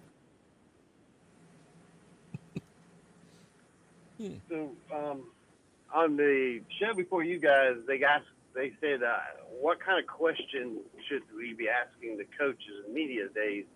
What would be one question you would want to ask Shane Beamer going into this new season? I'll let you handle that one, Woody. I think one of the first questions I'd ask him is, what do you feel your team's weaknesses are? Where do you see need for improvement? What else would I really want to know? You lost a lot on the defensive line. I want to hear what he's got to say about that, though. I want to hear how he addresses it. Because they picked up a few players, but you kind of have to wonder what's behind them. I know they picked up a 5-star transfer from Texas A&M. He was supposed to have been a 5-star when he went there, and then they picked up another guy. I'm not sure about the depth they have on defensive line this year.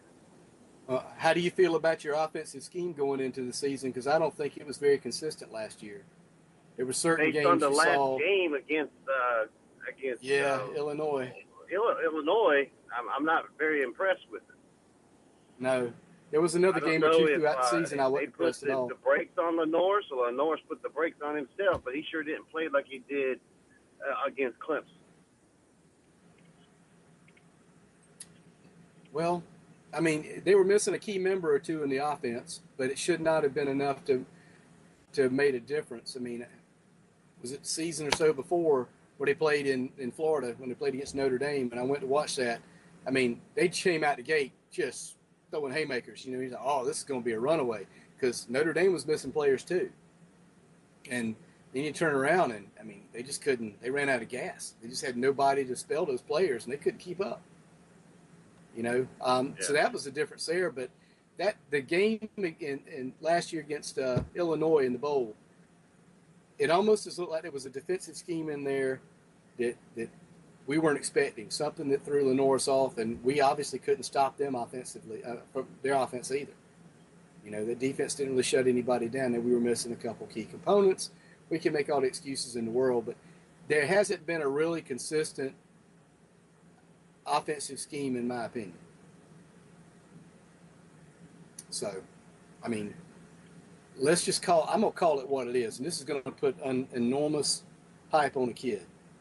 Lenore Sellers carried us through the Clemson game. We would not have gotten that win otherwise. That game was on Lenore Sellers completely. I can't disagree with you on that. So, you know, I'm not really sure what questions I'd ask you. I mean, have they ever come to a decision on the running back that they're trying to get? I hadn't heard it. There was supposed to be an announcement July 9th, and I watched the Twitter machine or whatever, X machine, as much as I could when I had a chance during my work day, only to find out around 4 o'clock there never was an official announcement day set, that somebody had started that rumor. But why in the world is Rashul Faison having to wait to literally weeks before a season starts before he even knows if he's eligible? Yet we've already got a similar player from a similar situation. Diego Pavia is interviewing this coming week at SEC Media Days because he's been cleared almost immediately, but Faison is not. This is just one of the examples of the reasons I hate the NCAA. That'd be one of the questions I ask him. Why is it taking the NCAA so long to clear this running back? That's a great question. But, you know, he can't say nothing on that. He don't want to get in trouble. All right, guys. Woody, I left that flyer and the registration form on the table in there in the lobby. Thank you, sir. Thanks, Lee. We appreciate it, man. I appreciate the time, guys. Y'all have a great weekend. You too. All right. Thanks. 843-407-5812 is the number. Yeah. You know, I mean, that gets me back on my rant. It's, how do you trust the NCAA to enforce NIL rules, right? Yeah. Because now we got this, whatever this thing is, this clearinghouse. How do you trust the NCAA to rule properly on that when they can't even stay consistent with one rule? I mean, I don't understand the NCAA's thinking sometimes. And I guess I'm not alone in that. It's ridiculous what they've had to do. And I mean, even SI is out there with an article recently. It was published saying that, this was published July 10th, saying that the NCAA has absolutely dropped the ball with this kid. Oh, I mean, it's less than 50 days to the season. 100%. And he's waiting to find out, am I going to play for the Gamecocks, or do I need to try to make a late jump to the NFL? I mean, that's not fair to him as a professional. One way as a person. You know, who cares what you're a fan of? If he's not going to be eligible, then rule him ineligible and let the kid go on. Right now he's sitting in limbo, and that's not right. It's just to me, you've got a legal ground to sue the NCAA for messing your future up. Yeah. No, I totally agree. You could assert damages, because this puts on hold any type of arrangement you'd have for any type of. Well, it's already cost him a couple $100,000 at least. Yeah, I mean, you couldn't go sign with an NFL team, or you couldn't get any type of name rights, name, image, and all that agreements, any type of endorsements like that at all with the college. It's cost him money. He's got damages. Yeah. All right, let's take a break, come back, and maybe we can explore that a little bit deeper. Back in a moment. Are you feeling run down? Struggling to keep up with life's demands? At Practical Purpose Solutions, they're here to help you reset, physically and mentally. Kendra Robinson, family nurse practitioner, and her amazing staff specialize in nutrient infusion therapy, designed to restore your energy and health with up to 100% vitamin absorption. Whether you're battling fatigue, post-cold symptoms, anxiety, or depression, or just need the energy boost, they have the perfect IV infusion for you. From sports recovery to immune support, GI and respiratory recovery, jet lag relief, and even post-surgery aid, their infusions are customized for your specific needs. Or are you looking to enhance your beauty routine, relax and rejuvenate in as little as 45 to 60 minutes? They offer concierge services as well. At Practical Purpose Solutions, book your appointment today at practicalpurposesolutions.com or call 843-799-2210. They're conveniently located at 2011 Second Loop Road, Suite A. Practical Purpose Solutions, where vitality meets convenience. Get ready, Braves fans. Community broadcasters Mickey Fens and Irby Street Sporting Goods are teaming up to send you and 3 friends on the ultimate Braves baseball bonanza family getaway. It's your shot at an unforgettable trip to Atlanta with 4 premium seats in the exclusive Xfinity Suite at Truist Park. We're talking all-you-can-eat food and drinks, hotel stay, restaurant vouchers, signed souvenirs, batting practice access, and $500 in cash. Be there August 23rd when the Braves battle the Mets, but you've got to win to get in. Listen for the crack of the bat and be the 9th caller to qualify for the grand prize. Or jump online right now and register at bravesbonanza.com. This once-in-a-lifetime experience can't be bought, but it can be won. Thanks to community broadcasters Mickey Fens and Irby Street Sporting Goods. Head to bravesbonanza.com for more prizes and all the details. Special thanks to our awesome sponsors, Monraga Roofing, the UPS Store, Fowler Furniture, Southco, and Mayo Suit City. Don't miss it. The Braves Bonanza starts now. Hey, it's Tony Zach with Mr. Sparky. Storm season is here. Surge protectors block excess voltage that shorten the lifespan of your major appliances by up to 30%. That's like only getting to use 2/3 of the value of your appliances that you paid thousands for. We have surge protection packages to fit every budget. Call us, Mr. Sparky. We'll be right over. You don't have to put up with any malarkey. Call 888-8-SPARKY. CRW Insurance is celebrating 100 years, a century of protecting what matters most to our community. We're more than your insurance agency. We're your neighbors, from donating books and reading to children to supporting veterans, local schools, and charities. We proudly serve this community every step of the way.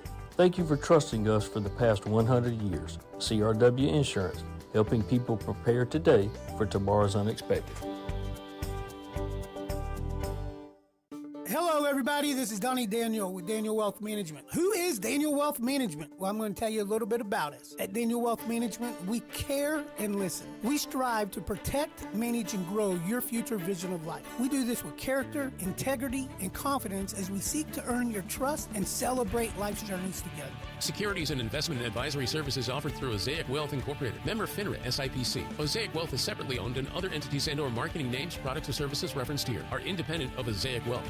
In the heart of South Carolina, where the spirit of celebration thrives, there's a place unlike any other. Mickey Finn's your one-stop party destination with 3 locations, Cashua Drive, Pamplico Highway, and their huge beverage warehouse on Dr. Johnny Bruce Road next to Buc-ee's. Step into a world of endless possibilities where the shelves are filled with the largest selection of beer, wine, and liquor, each bottle carrying its own story of flavor and enjoyment. Sign up today for Mickey Finn's customer rewards. Mickey Finn says, we drink all we can and sell the rest. Clemson, Carolina, Coastal. We've got you covered on game day in the Carolinas.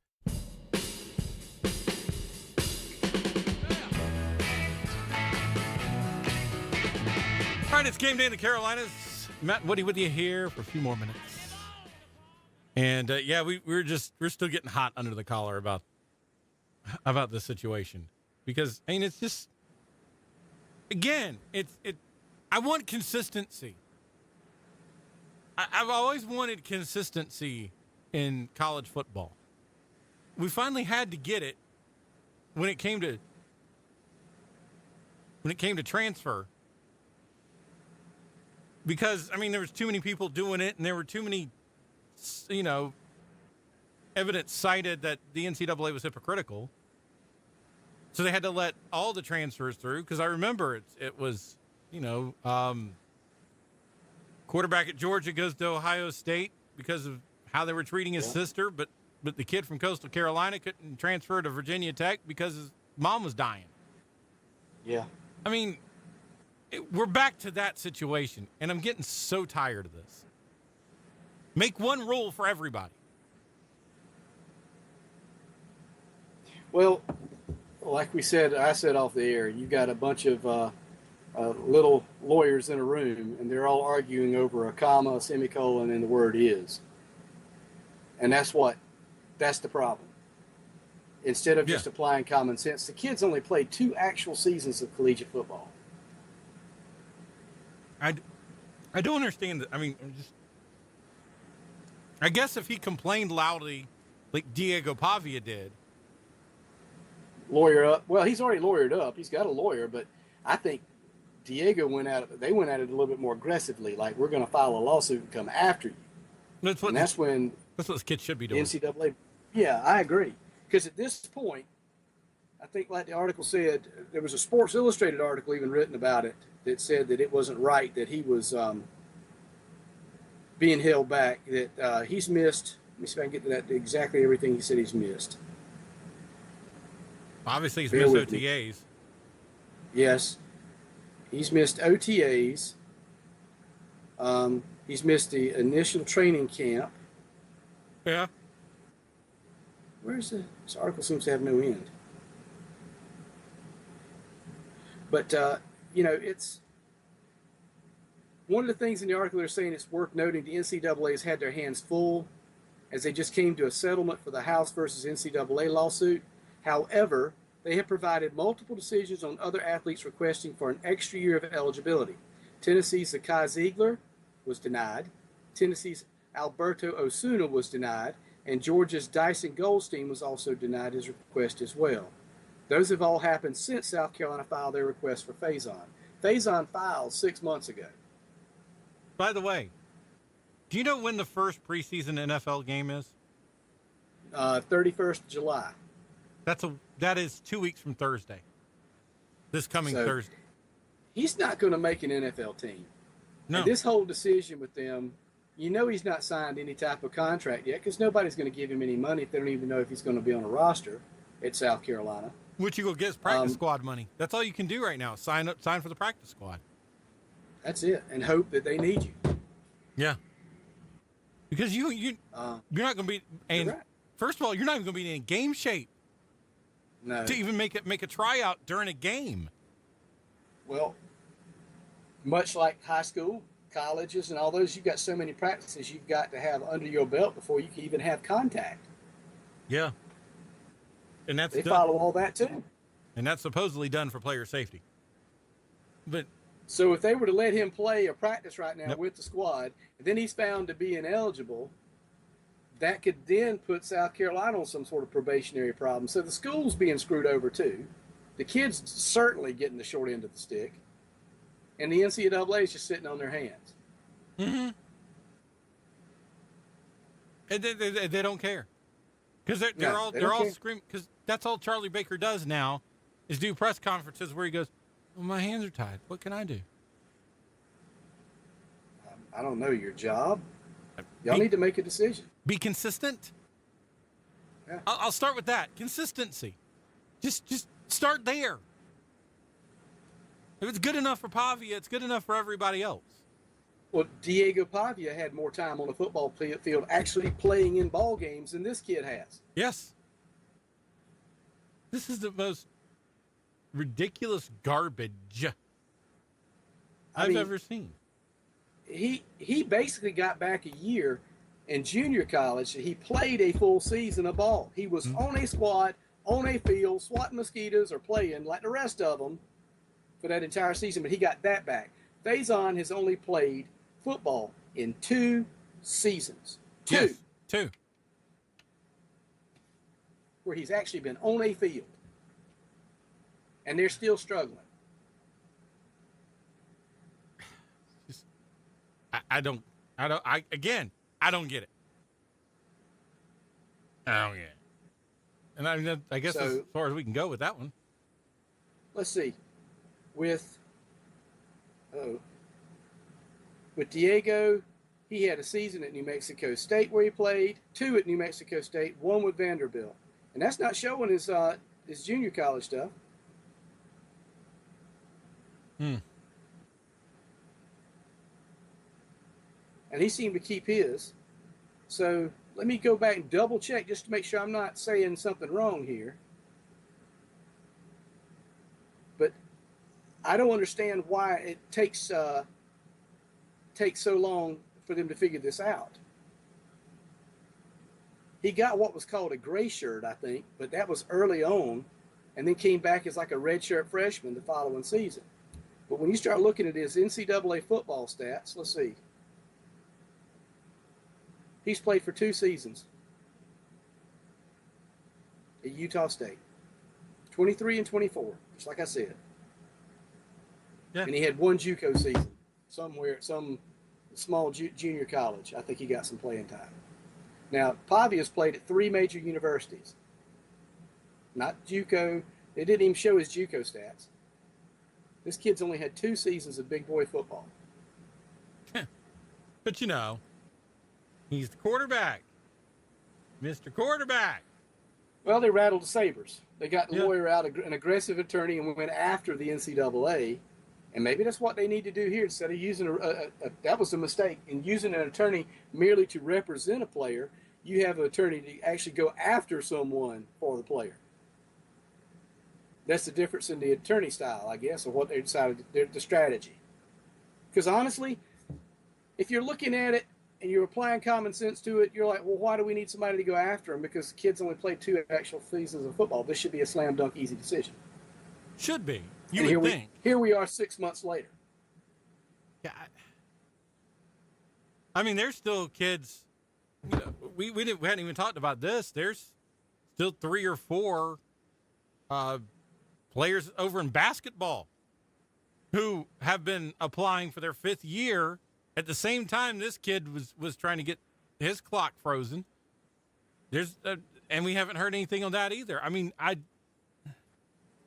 This is the types of things of why we always talk about the NCAA should just be nuked. This is the frustrating part. And I get that we need an organization that oversees college athletics for various reasons. I understand. But this is why the NCAA has nothing. Let me ask you this, Matt. If we all agree we need a governing body over college athletics because we can't have this, we can't have that, whatever, we're all in 100% agreement. What tells you, based on their historical performance, that the NCAA is worthy of that task? Nothing. Nothing. Even, we all agree. Everybody agrees there needs to be a governing body. What we disagree on is the effectiveness of the NCAA under its current leadership or past leadership even. Yeah. Here's the funny thing, right? Go back to Tulane in the 80s when they had the gambling scandal. You know who gave Tulane the death penalty? Tulane themselves. They shut their own basketball program down because they had the problem. I mean, if you think about that. The NCAA was just going to look the other way with that. It's crazy. And now, we get these inconsistent rulings. We get incompetent. Now, don't get me wrong. There are some things Charlie Baker has said that I like. But 7 out of 10 times, he's just looked incompetent. We've gone. how can? Well, I was going to say, we've gone from a guy who lives in his own little bubble, who thinks he's God's gift to everything, to this incompetent former governor. What are we doing? I mean, I don't understand how, based on the performance we've seen thus far, you could stand up in front of a microphone in front of any group of people and say, you should trust us to run this. No, you can't. They've got nothing historically that merits. They've properly applied, or even come close to properly applying decisions to a lot of people. They've hurt a lot of innocent people in there throughout the years, and then done nothing to people that were flagrantly violating rules and regulations. You're going to call students, you're going to call them student athletes. Isn't that what we're always told? We've always been told that since we were little kids. Oh, the student athlete, the student athlete, the student athlete. And then when you finally get a scandal that involves student athletes, the student part, you just stand there and go, well, that's not our job. Then why are you calling them student athletes?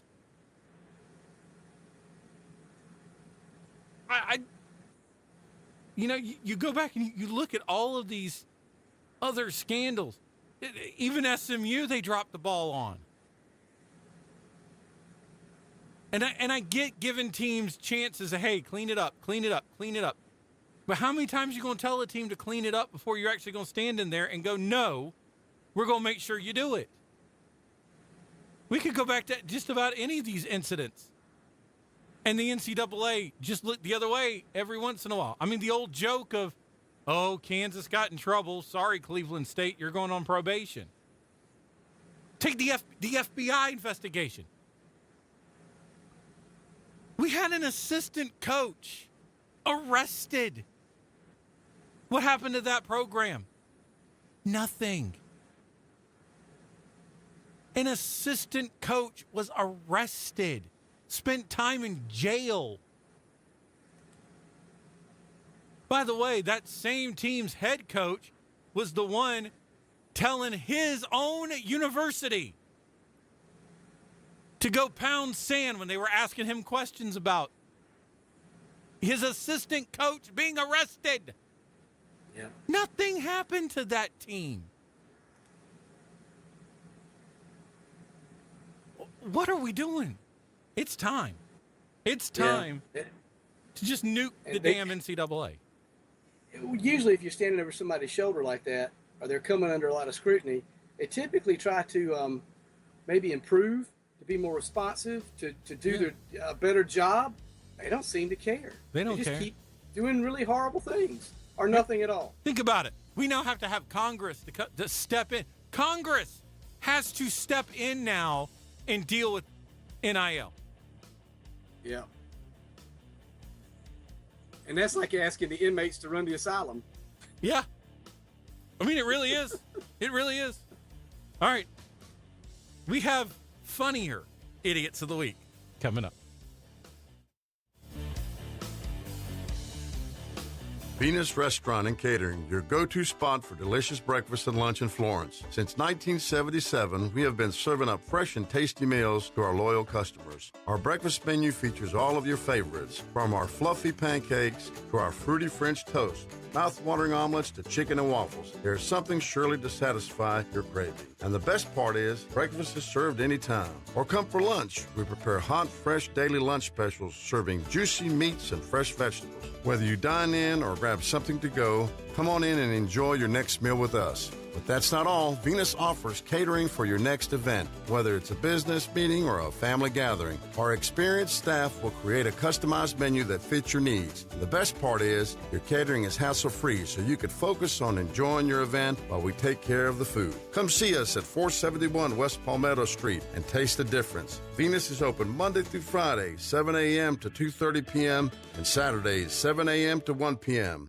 Your new Chevrolet from Jones Chevrolet comes with our exclusive 20-year, 200,000-mile warranty. Now that's peace of mind. Jones Chevrolet offers their extraordinary 20-year, 200,000-mile powertrain warranty on your new Chevrolet at no cost to you. Plus, at Jones Chevrolet, you won't pay a dealer fee, saving you even more. See us online at joneschevy.com or hurry into Jones Chevrolet in Sumter. More car, less money, guaranteed. Business commercial Corvettes and Supercharged Camaros do not apply. Non-transferable. See dealer for details. The High Point Furniture 4th of July blowout sale is on, and it's all month long. Get clearance prices on sofas, sectionals, bedrooms, dining rooms.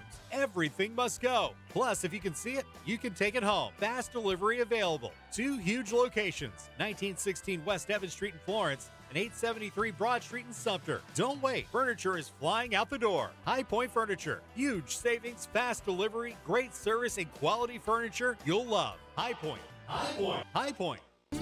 Nothing says tradition like your hometown Piggly Wiggly. Take it from the pig. When it comes to value and freshness, you can't beat Piggly Wiggly. They've been bringing home the bacon for millions of American families for over 100 years. Today, they're one of the best known and best loved brands in America. Stop by your local Piggly Wiggly today and take home the freshest meats, vegetables, and produce, along with great deals on all your favorite brands. Each week, the pig features new specials, perfect for your tailgating parties and family mealtime. Being isolated and lonely can be harmful to your health, resulting in high blood pressure, a greater risk of heart disease, and early onset dementia. So it's important to build and maintain social connections. Try a new hobby, volunteer, exercise, or use your phone or other device to stay in touch. Visit connecttoeffect.org to find resources and ways to stay connected. This message is brought to you by United Healthcare and AARP Foundation. CRW Insurance is celebrating 100 years, a century of protecting what matters most to our community. We're more than your insurance agency, we're your neighbors. From donating books and reading to children, to supporting veterans, local schools, and charities. We proudly serve this community every step of the way. Thank you for trusting us for the past 100 years. CRW Insurance, helping people prepare today for tomorrow's unexpected. Family vacation time, and you're all set to go. John, ready? I talked to the neighbors about picking up our mail. The Avery son will water the grass. The car had the oil changed and tire pressure checked. The thermostat is slightly higher. Everything is packed, and the kids and our luggage are now waiting in the car. Ready? But what about Carolina@Zaves.com? What deals will we be missing this Friday at 10 a.m.? Kids, out of the car. Don't worry, week after week, there will be plenty of great deals available. So feel free to take that family vacation. Log on to CarolinaSaves.com. This is Joe Simpson from the Atlanta Braves Radio Network, and you're on the tailgate with Matt and Woody. This is Game Day in the Carolinas on 96.3 ESPN Radio. Oh, it's that time. Yep, it's time for our Idiot of the Week, brought to you by Mr. Rob Weiland and his company, Men with Shirts. They can do all your all your printing needs. Anything you need to put a logo on. It's a hat, cup, shirt, koozie, whatever, keychain. Rob and those can do it, and they can save you money. He can help you design your logo, whatever you need. Cartoon pictures. I find stuff all the time. I send him to have him make me T-shirts.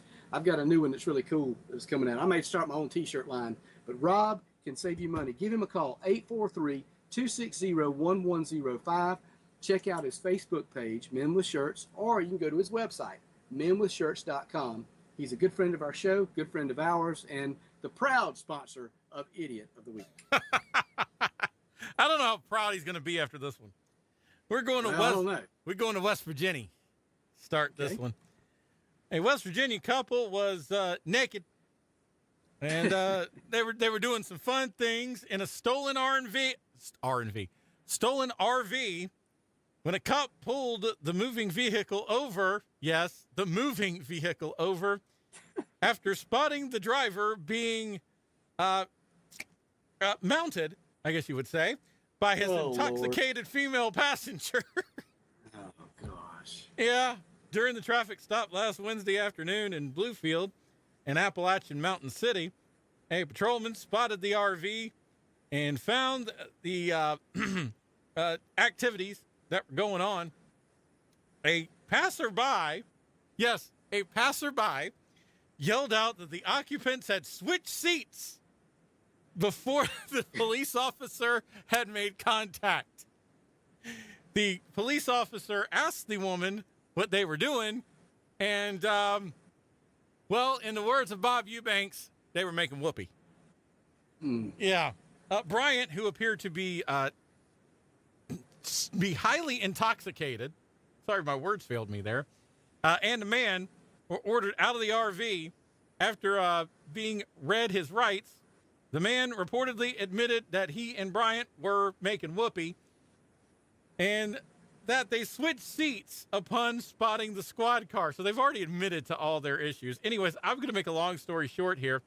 Bryant and McDonald were arrested for indecent exposure, you don't say, drug possession, DUI, and possession of a stolen vehicle.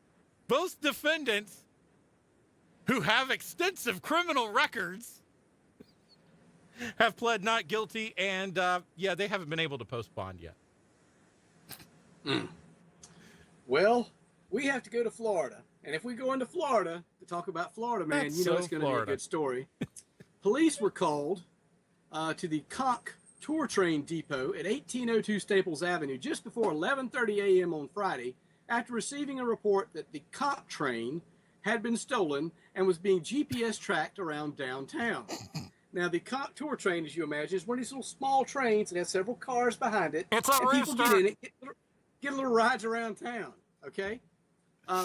They said this person had come in and told the officers that he'd come into the depot, claimed he used to work for the company years ago, asked for a tour of the train. The employee said he then got into one of the vehicles and then drove off. The employees were confused because they thought that this person had permission to take the train. Mr. Get his name correct here, Winslow is his last name, did not have permission. What's even funnier is that he stopped and picked up passengers in the downtown area and actually gave them a ride around town. Good job. So, when the police found him at the southernmost point buoy, that famous buoy down in Key West everybody takes their picture in front of, the police said he exhibited rapid speech and appeared excited when he was being told he was facing charges. The Winslow told the police, "Today is my birthday," after he was told he was being under arrest here on the 4th of July. And turns out they found a pipe on him. He claimed it was for weed. It was, in fact, a meth pipe. So the title of the story that I didn't want to read because it's hard to believe, these two words would be used kind of in the same sentence, but Florida Man of the Day. Good Samaritan spent his birthday allegedly smoking meth, stealing a sightseeing train, and giving random passengers a ride around Key West. It makes him sound like a really nice guy, just on meth. So that's my idiot of the week. For Woody, I'm Matt. We'll see you next week.